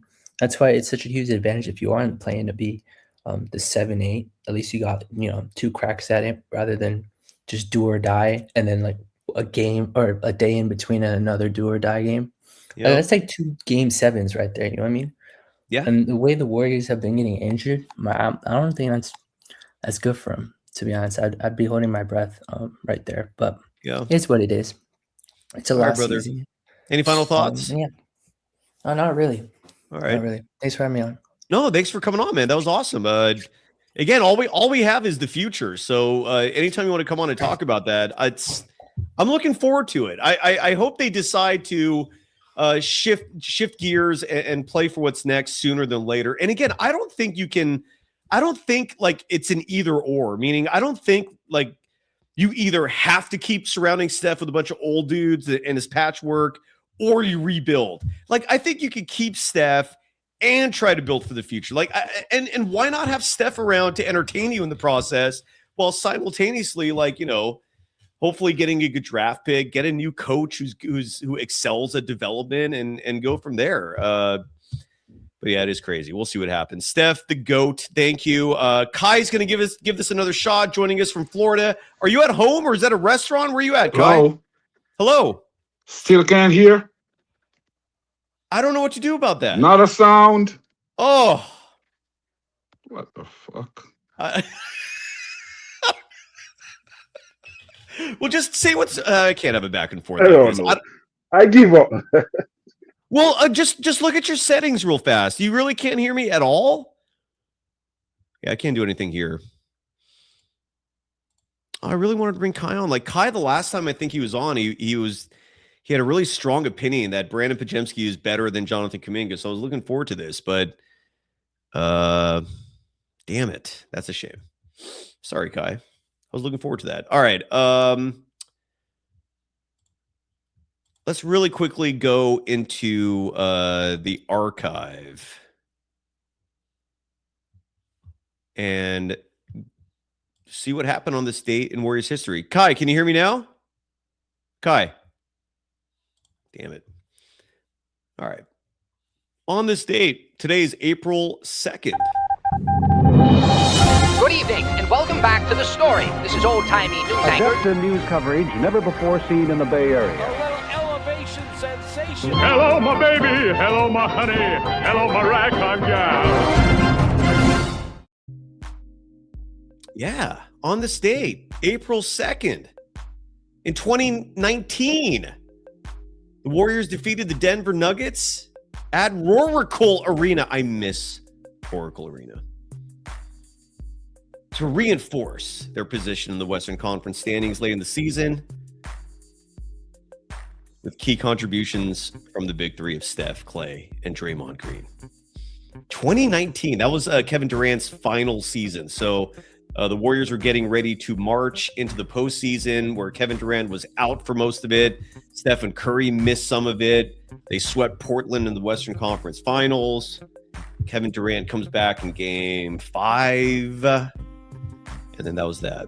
Other significant moments on April 2nd for your Golden State Warriors. In 2002, they beat the Portland Trailblazers 107-91. And on this date, the franchise that became the Warriors began in 1946 as the Philadelphia Warriors, one of the original BAA teams that later helped build the NBA's early history. That's interesting. Another interesting note on this date, the very next year in 1947, the Philadelphia Warriors coined the term, "It's always sunny in Philadelphia." I'm kidding about that part. All right, so that's it for history. Oh, wait, let me, I have not sent the link to our closer tonight. How can we go into the danger zone if we don't have the closer? If we don't have the man who creates all the danger? Sorry, forgive me. Shardizzle. Forgot to send the link. I apologize. Some great audience contributions tonight. Thank you, Jeff. Thank you, Steph the Goat. People in the chat saying you sound like like another guy. He does. All right, Charles, I just sent you the link.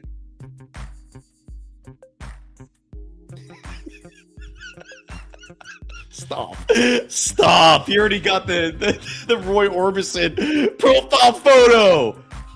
Charjizzle! There he is. All right, without further ado, let's go into the danger zone. Stay at home, son.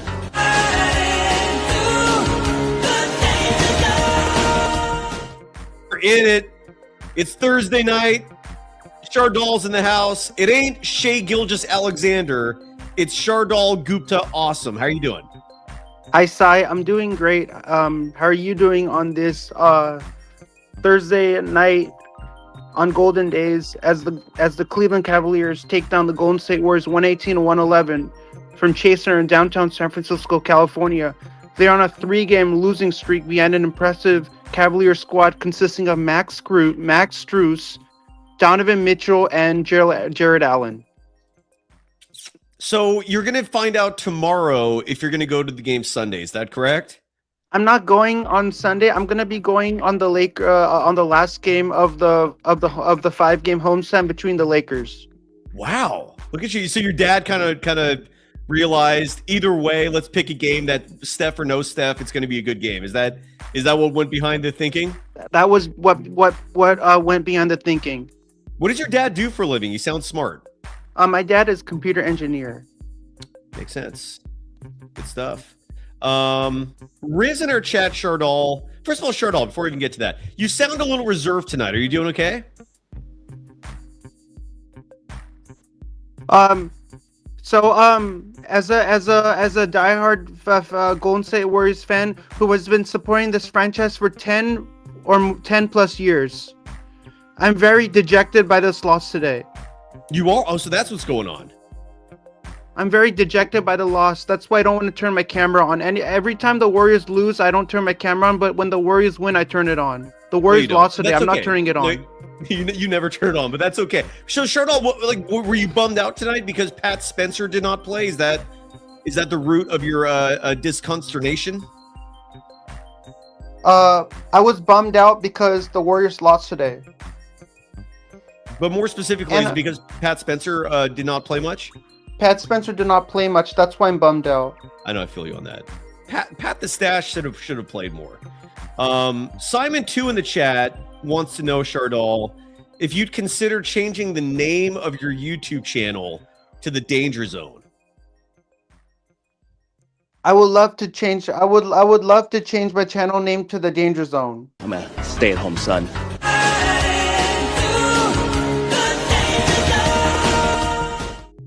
That would be interesting. What were your thoughts on the performance of the Warriors tonight? I know it didn't go the way I expected. Guy Santos did well. Guy Santos was awesome. I thought he played a great game. There were a bunch of good performances tonight. Guy Santos played well. I'm still laughing that Draymond Green had a chance to get a triple-double with 6 minutes and change to go. All Draymond Green needed with 6 minutes and change remaining was one basket, one assist, 2 rebounds, and all he could muster up was just one more rebound to finish with a triple single. That's a shame. But I thought Guy Santos played well. I'm marveling at GP2 getting 12 rebounds. I thought Pat Spencer played a great game in his 15 minutes and 38 seconds, and I'm very disappointed that he did not get more of an opportunity unless the Warriors lost intentionally, in which case that's a different story, but something tells me that is not the case. Yeah. The Golden State Warriors put up a valiant effort against the Cleveland Cavaliers, but it resulted in a loss. Yes, yeah.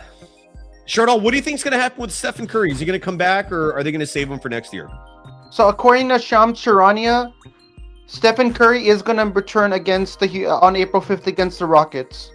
You said that yesterday, but it's not. It's according to Shams Charania, the NBA insider. He said that Stephen Curry will return on April 5th against Houston. But Shams said he might come back April 5th and that he's still going to have to do one more workout. And if Stephen Curry is not available on April 5th against the Houston Rockets, the next potential available return date for Steph Curry will be against the Sacramento Kings at Chase Center. That makes more sense. Shardal, I have a theory, and it's just me just spitballing, just giving an opinion, just a hunch. So Kenny Atkinson and Steve Kerr have such a special relationship together. Do that? Like Kenny Atkinson was Steve Kerr's interim head coach when Steve Kerr had to go on medical leave of absence. When Kenny Atkinson took over for Steve Kerr, and then once Steve Kerr came back, Steve Kerr took over the head coaching position.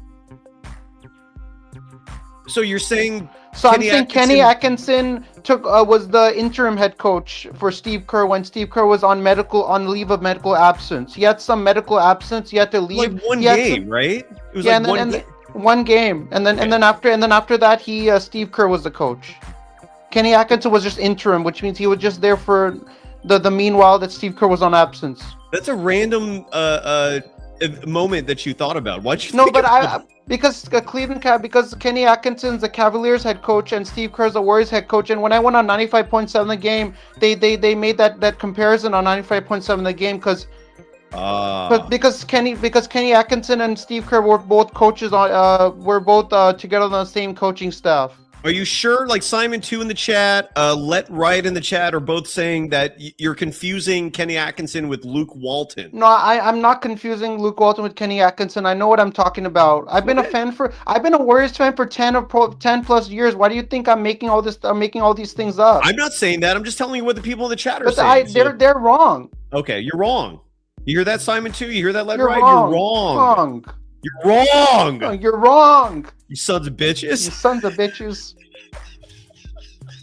Shardal, another question for you, sir, because again, you're big time, so people have questions for you when you reach the top. And Riz wants to know if you can show your haircut. You got a haircut? I'll show my haircut when on April 5th when they play the Houston Rockets.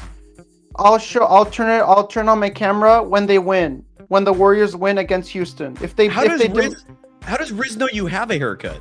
If they demolish the Rockets.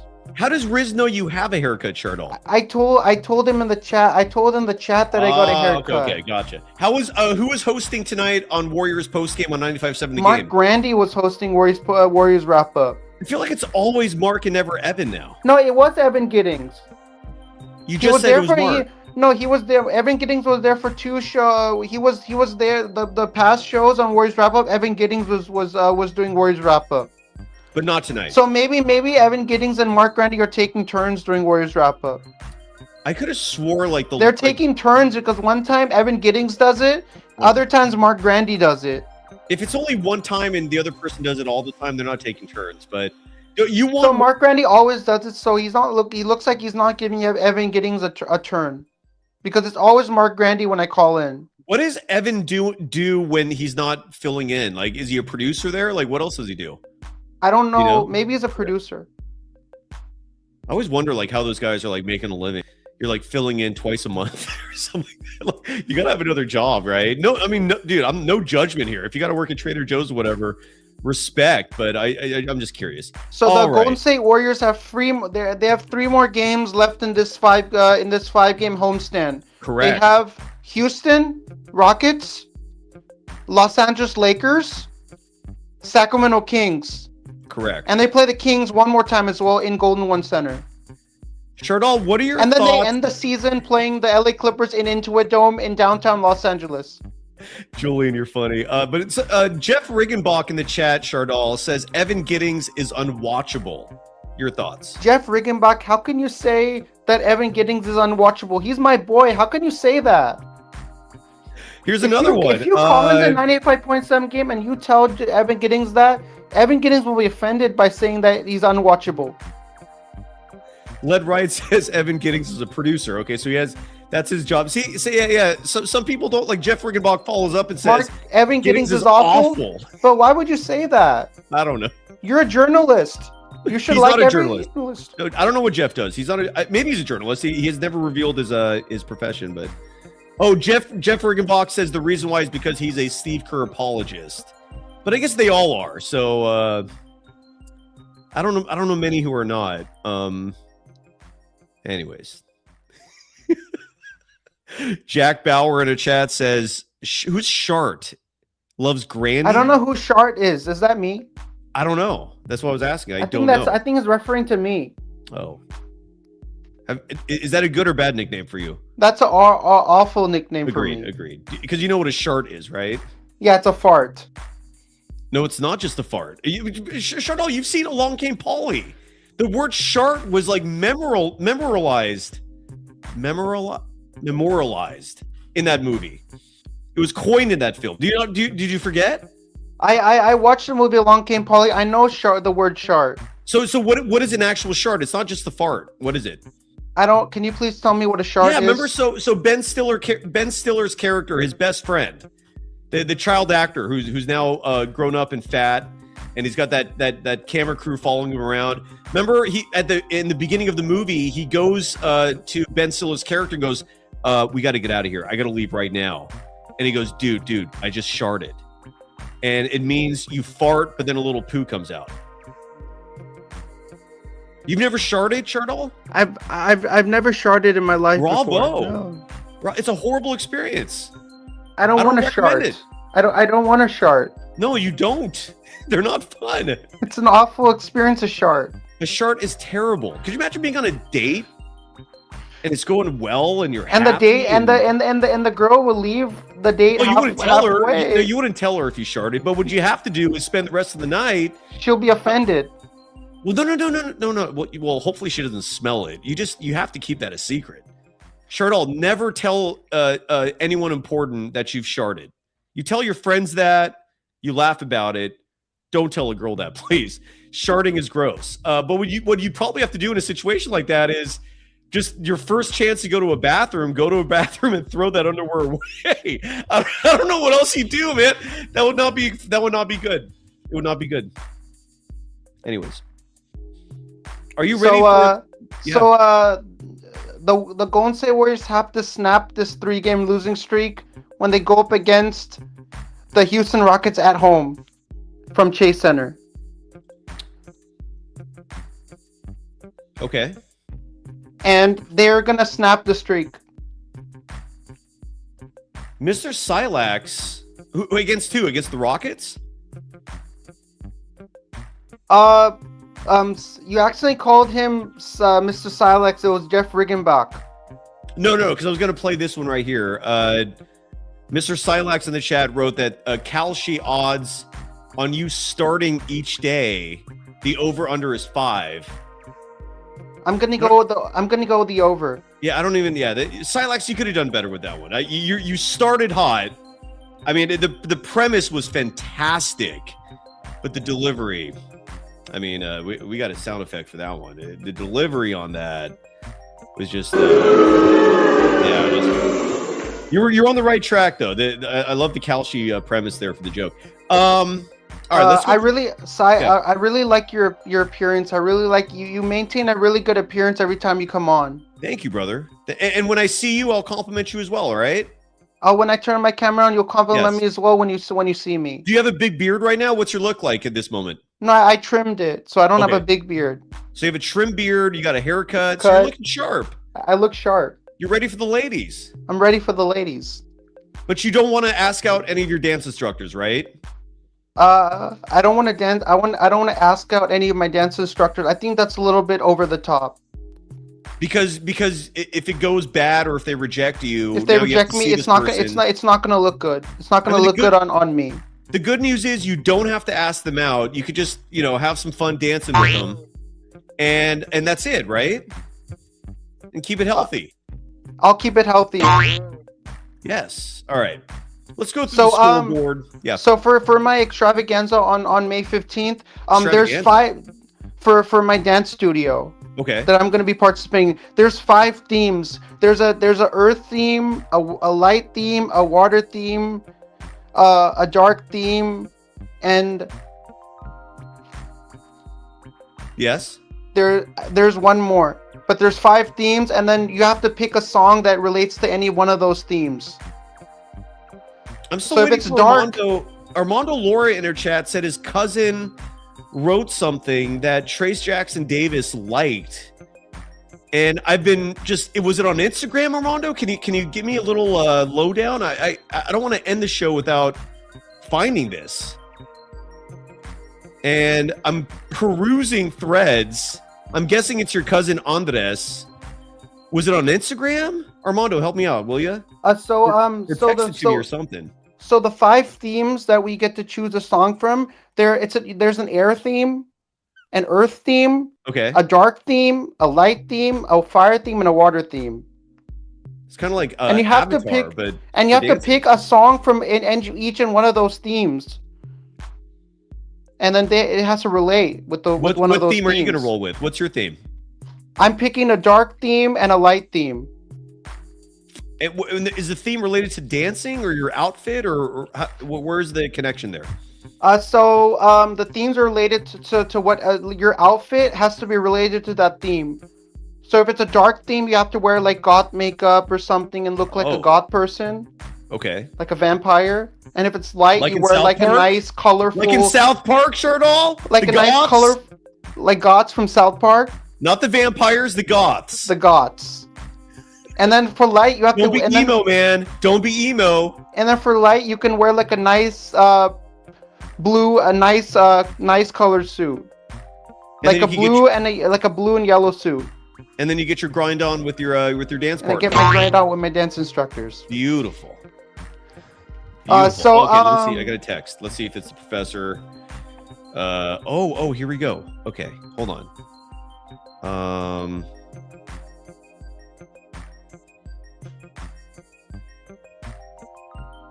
What was this under though, Armando? Like, was this? Yeah. So this is crazy. So Trace Jackson Davis, this is a true story. Trace Jackson Davis liked a reply that Armando's cousin. We'll break this down more tomorrow. We'll say actually this is a good tease for tomorrow's show. When we do a happy hour. No, Chardal, real quick, just listen to this. So Andres Milian, Armando's cousin, wrote a reply. I don't know what the reply was to. That's the only mystery here that I still haven't figured out. But and I can't tell if this was Facebook. It looks like maybe it's Facebook. But Andres Milian replied to a post writing, quote, "Kerr the PR master. Good vibes on an awful season. Blame it on the injuries. Blame it on the roster. Blame it on age. Don't talk about my rotations. And 4 small guard lineups." Unquote. And Trace Jackson Davis liked it. Shardal, what are your thoughts on that? That's a pretty funny message. I think Trace Jackson Davis's mom also liked it too. So it's so the whole family's pissed off at Kerr. Wow. So Professor, was this on Facebook? Like what? Like where was the post originally? That's the only part I couldn't tell. Oh, Facebook. Okay, good, perfect. Armando will save it for tomorrow. Oh, that's exciting. That is some damn good stuff. All right, we'll let Armando set it up tomorrow. But Trace Jackson Davis, another former player. This is a pattern, folks. This is not anomalous. This is not random. Every former player, they leave the Warriors, they hate Kerr. And yet people just prop this dude up on a pedestal like he's a freaking genius, a god. Like he hasn't done shit to deserve this ridiculous amount of like respect and umbrage. And my God. Cyrus? Yes. Should I be a season ticket holder for the Golden State Warriors? Why not? Of course. Can you? Is that an option that you're I would love to be a season ticket holder for the Golden State Warriors, because during the playoffs, you get season ticket holders get to choose which section they want to sit in. Where would you sit if you got these season tickets? I want to sit courtside. If you get, I'll go to a game with you if you do that. I want to sit courtside. I'll sit courtside with you, Shardal. If you do I want that. Stephen Curry to throw a sweaty towel at my face. Sure, that's all you. But I will sit with you courtside if you manage to pull that off. All right. If you want me to come with you, I mean that's. I'm gonna pull that off, and I would love for you to join me. Hell yeah, dude. Would you love to sit courtside with me? Hell yes. I've never sat courtside out in my of a life, scale of 1 to 10. How much would you like to sit with me courtside? 10.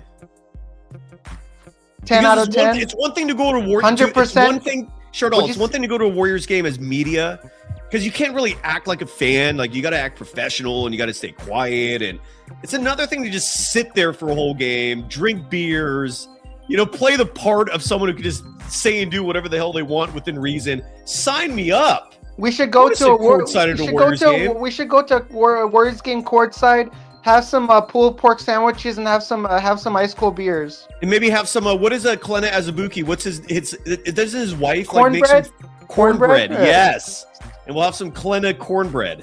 Klena Azubuike is a businessman now. Yeah. He makes cornbread. His mother makes cornbread. He makes cornbread. Supposedly it's really good. We should have some pulled pork sandwiches, some cornbread, and some ice cold beers at the game. Let me know when you do that. Talk to your dad. Tell him to buy you 2 courtside tickets. Tell him, Dad, Cyrus is willing to go with me. Buy me those tickets, and we're going. And he'll say, "I'll buy them for you."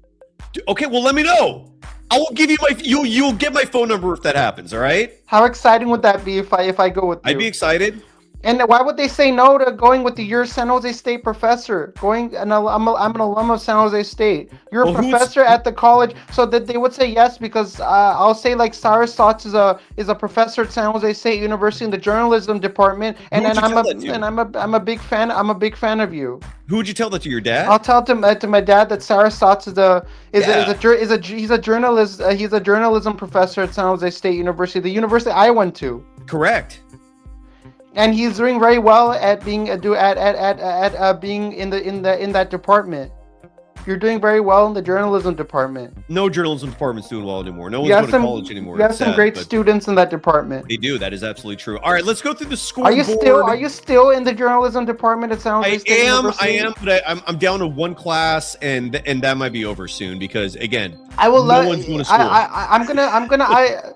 If the journalism department isn't doing that well, I'm gonna enroll in some classes and take a class so I'll support you. No, it won't matter. Don't do that. No, I want to support you. If you want to support Shardal, if you want to support me, get those courtside seats. Let's go. But why can't I not take a journalism class in the journalism because one person department? is not going to one enrollment's not going to make or break the department. No, get like 50 people. Get one 50. Courtside seat. That will make or break my spirits. So when Steve Kerr gets fired from the Golden State Warriors, we should have a frat party.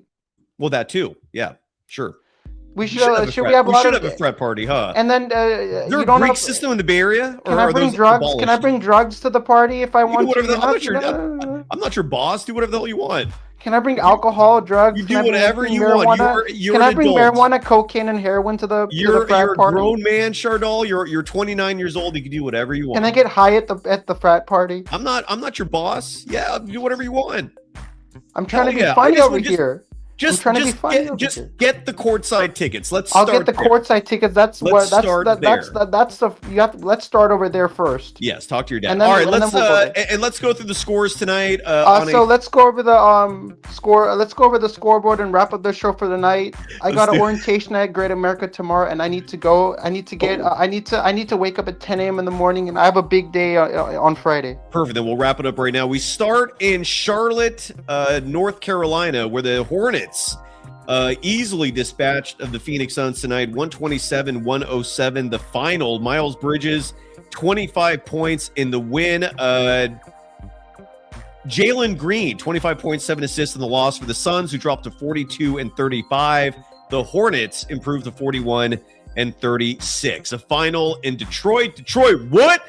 113-108 winners are the Detroit Pistons over the Minnesota Timberwolves tonight, in a game where Anthony Edwards was out. I believe they're playing it safe with the right knee.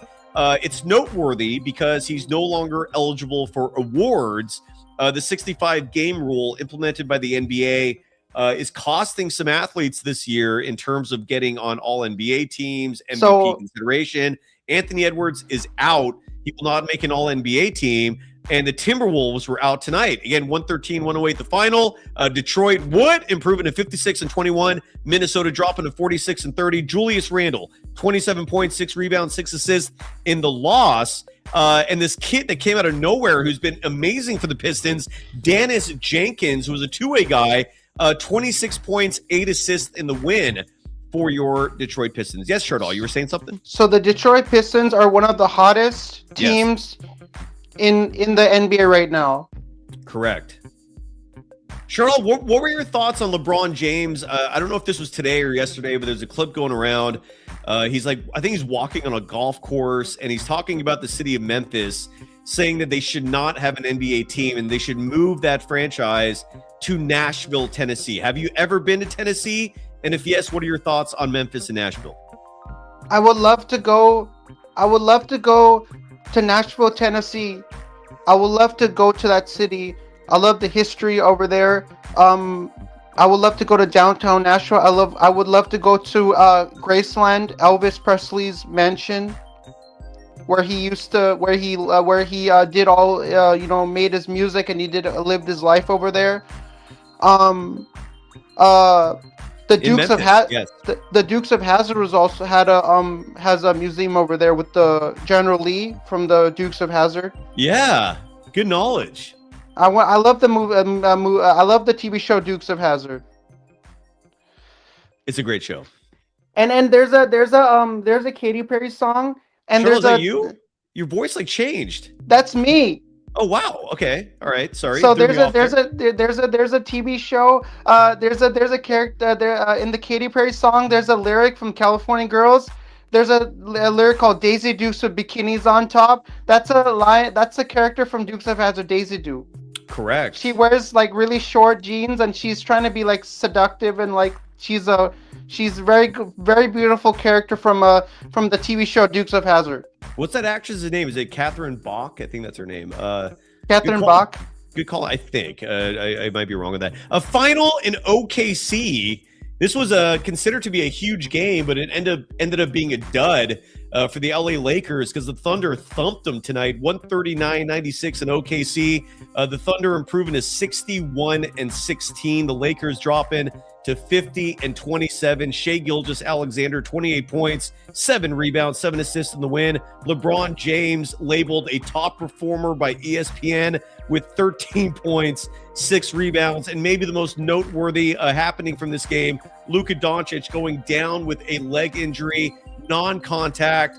Early indications are it's a hamstring injury. Those can be very serious. So everything that felt good about the Lakers in a moment, in a night, comes crashing down as the Lakers drop to the record plummets to 50-27, and they might not have Luka. So that's crazy. What are your thoughts on that, Shardal? So the Lakers lose. Stay at home, son. The Lakers lose to the Oklahoma City Thunder tonight. Luka Doncic is out with an hamstring injury. They might not have Luka Doncic for the next Laker game.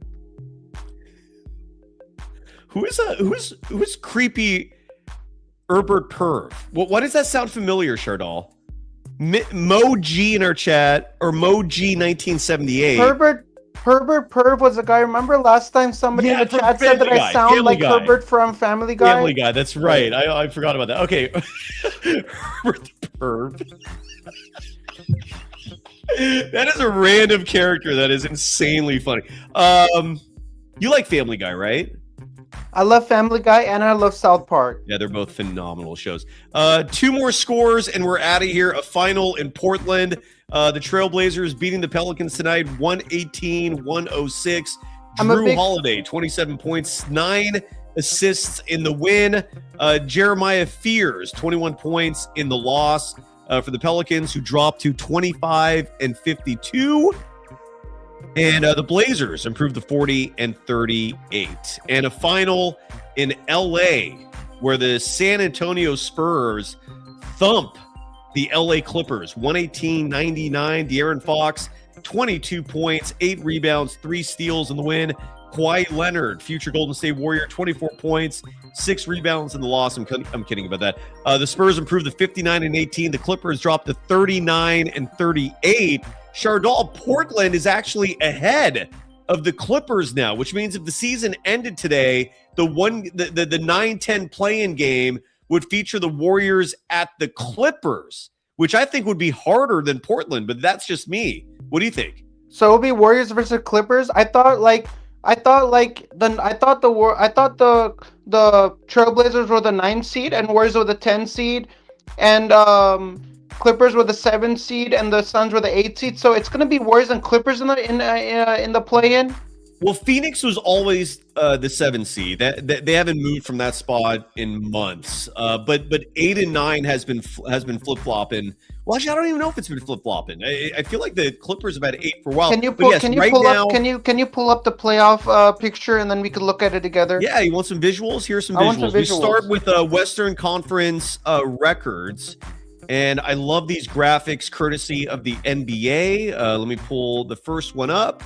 And this shows everyone's records. And as you can see here, LA 39-38, a 3-game lead on the Golden State Warriors. So the Warriors are pretty much locked into the 10 seed. And this is going to be a battle between Portland and LA to figure out who's going to be 8 and 9. Shardal, I feel like if you're a Warriors fan who wants the Warriors to win that play-in game, you're rooting for Portland to drop to the 9 seed. That's my guess. What do you think? So when I'm looking at this picture right here for the playoffs, it's looking like a very different picture than what I looked at. Initially, it was. There's going to be a second picture. Initially, the Portland. Initially, the way it looked like was Portland was a 9 seed and Warriors were the 10 seed. Correct. And the Suns were the 7 seed and the Clippers were the 8 seed. That's how it looked like initially. But now it's changing because, the season's not over. They could keep swapping everything around because the season ends on April 12th against LA Clippers. So the how it looks like could change. I mean, it could really change. This is very different. I'm showing the chart now that shows the bracket. This is very different than what I saw. Correct. Because this is a different picture right here. So now Clippers are the 9 seed, Warriors are the 10 seed. Warriors will always be the 10 seed, right? Correct. Warriors will always be the yeah. 10 seed. It's not they're not stone yet, but it's about to be, yeah. So they're always going to be the 10 seed, the Warriors. Now the Suns are the 7 seed. Yeah. And now the Blazers are the 8 seed. Well, Suns were always the 7 seed, but Portland and Blazers are the 8 seed. Changing, yeah. So the Blazers and the Clippers have swapped positions. Correct. So this is different. Yes. So now we've established that. So what you're trying to say now is that. So what you're trying to say now? So what it's looking like? So if the Warriors beat the Clippers, now the Warriors have to play the winner of Phoenix and Portland for the 8th seed. Repeat that again. I'm sorry. One more time. So if the Warriors beat the Clippers, yes, the Warriors win that first play-in game.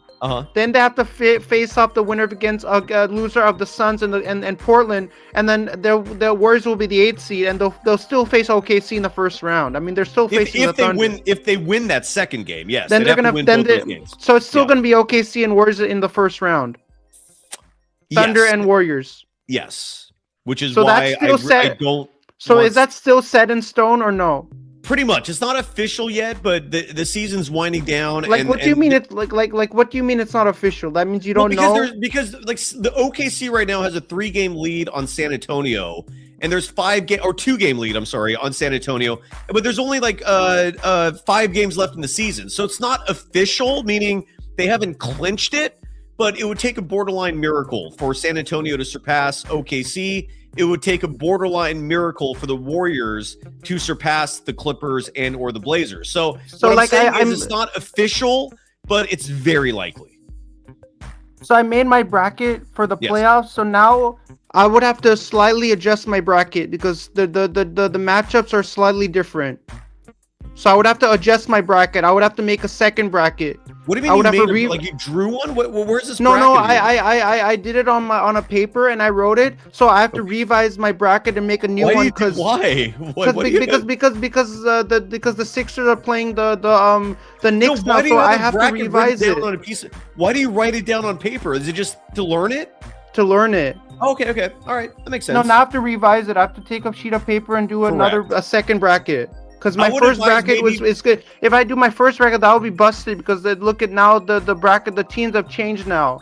The seedings are different now. So I have to do a second bracket now. Or you could just not do another bracket and wait until the season's over, or wait until everything's finalized, so that you don't have to keep making new ones. Or you could make a second one and then just rely on the one that's accurate at the moment, right? Save the one you made. Make a second one where Portland and LA are swapped, and then just use the one that's accurate for that day.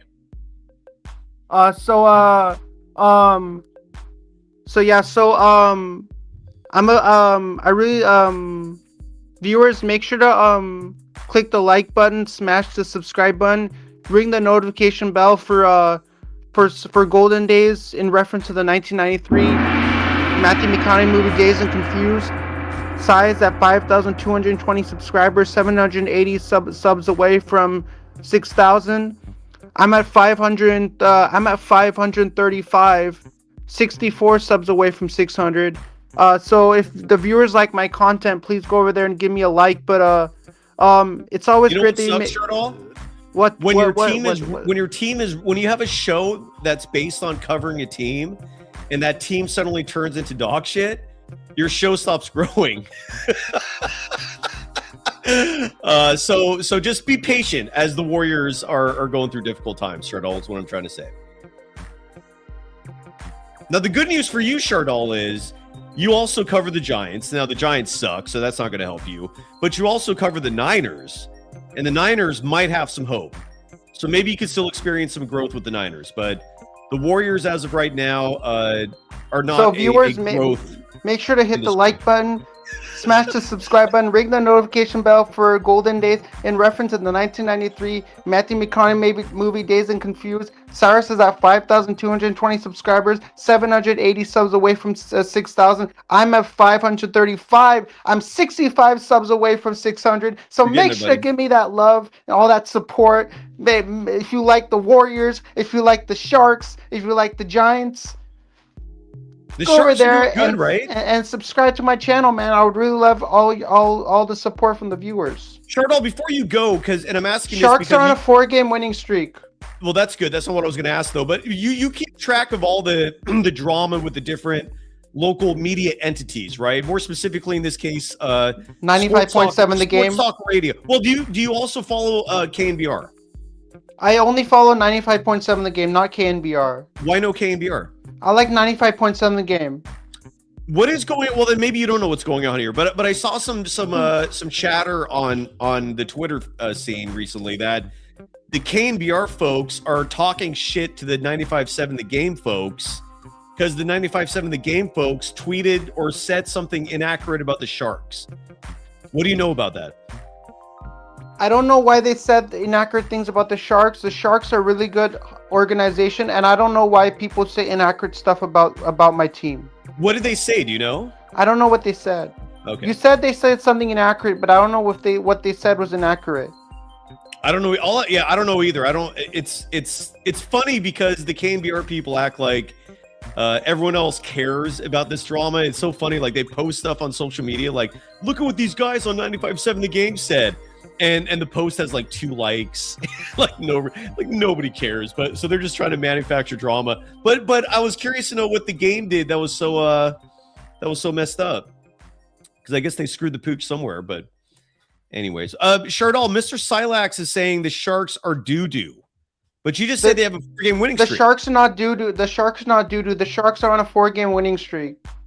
Are they going to make the playoffs? They just beat the Toronto Maple Leafs today 4-1.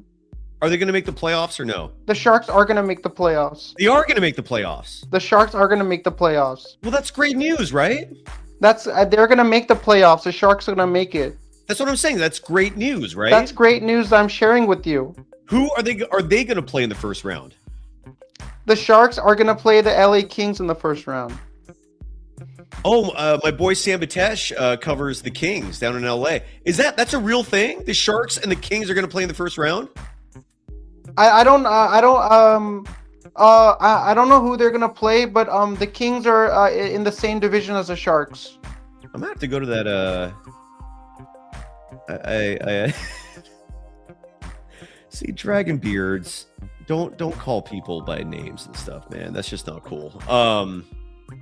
What? But no, I'm excited about that. So you're saying it's not confirmed that it's Sharks and Kings. It's like a TBD, to be determined. So I looked at it. So the Sharks cannot play the Kings in the playoffs because the Sharks and the Kings are both in the same division. They have to be from different divisions. They cannot be in the same division. If they're in the same division, they can't play. It's like if the Warriors would play like a team that's in the like if the Warriors were to play a team in conference, they can't do that. Because that would not work out. Hold on a second here. So the Sharks can't play a divisional opponent in the first round. So who would they play?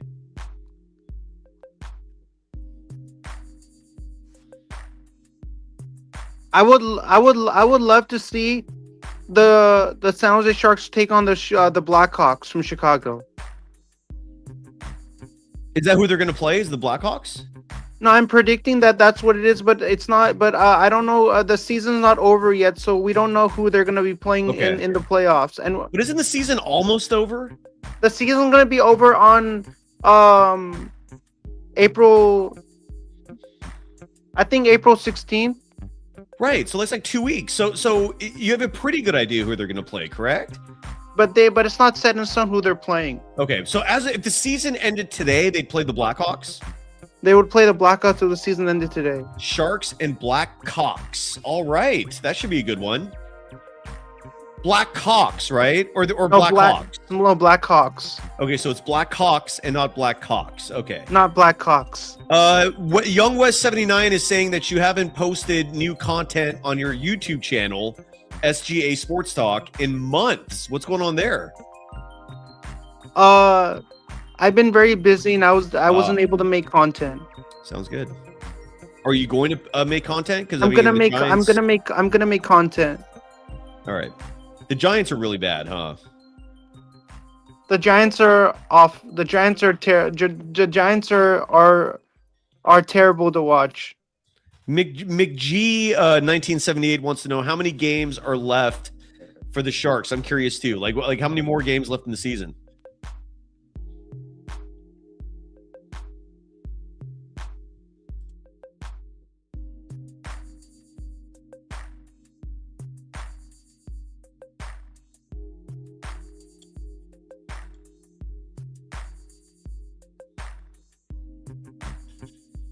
I think Chardall's doing the math right now. So the San Jose Sharks play the Nashville Predators on April 4th. They play the Blackhawks on April 6th. They play the Oilers on April 8th. They play the Ducks in Anaheim on April 9th. They play the Canucks April 11th in San Jose. They play Nashville. They play the Predators again in Nashville. They play the Blackhawks in Chicago at the United Center. Then they round up the Jets in Winnipeg against the Jets. So they have 4 home games and 8 games. 8 games remaining. 8. Okay. So they play against Predators, Blackhawks, Oilers, and Canucks in San Jose. And then they have 4 away games in Anaheim, Nashville, Chicago, and Winnipeg. Okay. And so 8 games remaining. Mick G 1978 is grateful. He says thank you. So 8 games remaining for the San Jose Sharks. And they have to win every game if they want to clinch a wild card spot. All right. Go Sharks, right? And I'm gonna be doing a Canucks and Sharks postgame show on a Canucks YouTube channel. They're gonna have me as a special guest. I'm gonna be talking about the last regular season home game. What channel? It's called the Line Change Podcast. It's a Vancouver Canucks based podcast. How the hell did you get on that? Because they do Canucks postgame shows they do Vancouver Canucks postgame shows on there. I'm gonna be a special guest on there. I would love for you to tune in. And what's the date on that again? Could you repeat that? April 11th, a Saturday. So they play the Sharks. You need to do me a favor, and as it gets closer to that moment, I'm gonna be a special guest. I'm gonna be on camera. They're making you show your face? No, because I'm a Sharks fan, so I want to show my camera because it'll look like I'm covering the game with them because I'm a fan of the Sharks. So it'll be really great for me to show my face on their YouTube channel. I like that. Because that's the last regular season home game where the Sharks are playing. Okay. Against Vancouver. Look at you! I appreciate that. Other programs are inviting you on. It's called the Line Change Podcast, and you should tune in. I'm going to be on there, so I would love for you to go to watch it. Sure. Just keep us posted on that. I would love for your support. I don't know them. I don't know those 2 people on that YouTube channel, but I've got to know them a lot. It's kind of like I'm a regular on their channel. Cool. All right. I would love for your support. Well, we'll definitely promote that. You'll definitely get our support. And I know Young Wes, I was trying to find a clip. I'm going to download one of Ralph Barbieri, my former host who I produced, saying "Go Sharks" in that Ralph voice. Shardal, do you know what people are talking about when they say that? Ralph Barbieri. I think I know who that guy is. He's the guy who talks in that really funny voice on KNBR. But have you ever heard him say "Go Sharks"? No, there's a clip of him saying "Go Sharks." You've seen it? Yeah, he's saying "Go Sharks." Yes. There's a clip of him saying "Go Sharks." I know I can't find that clip right now. I'm trying to find it. I guess I'll have to save it for another day. But it was so funny. And the reason why it got immortalized is because of how unexcited he was. The lack of enthusiasm. He wasn't saying like "Go Sharks." He was like "Go Sharks." And it just blew up. All right, I'll find it for another show. But all right, go Sharks. Go Dubs, I guess. Right? Yeah. We'll find out what happens with Stephen Curry. Armando Laura joins us tomorrow. We'll revisit the 2023 draft tomorrow. Just to see just how much higher Brandon Podziemski would have been drafted in hindsight if that draft was redone. Otherwise, so join us tomorrow at 4 p.m. That is when Armando Laura and yours truly will host Friday Happy Hour. We are at Friday. That is fantastic news. And Shardal, promote away. What do you have going on with you?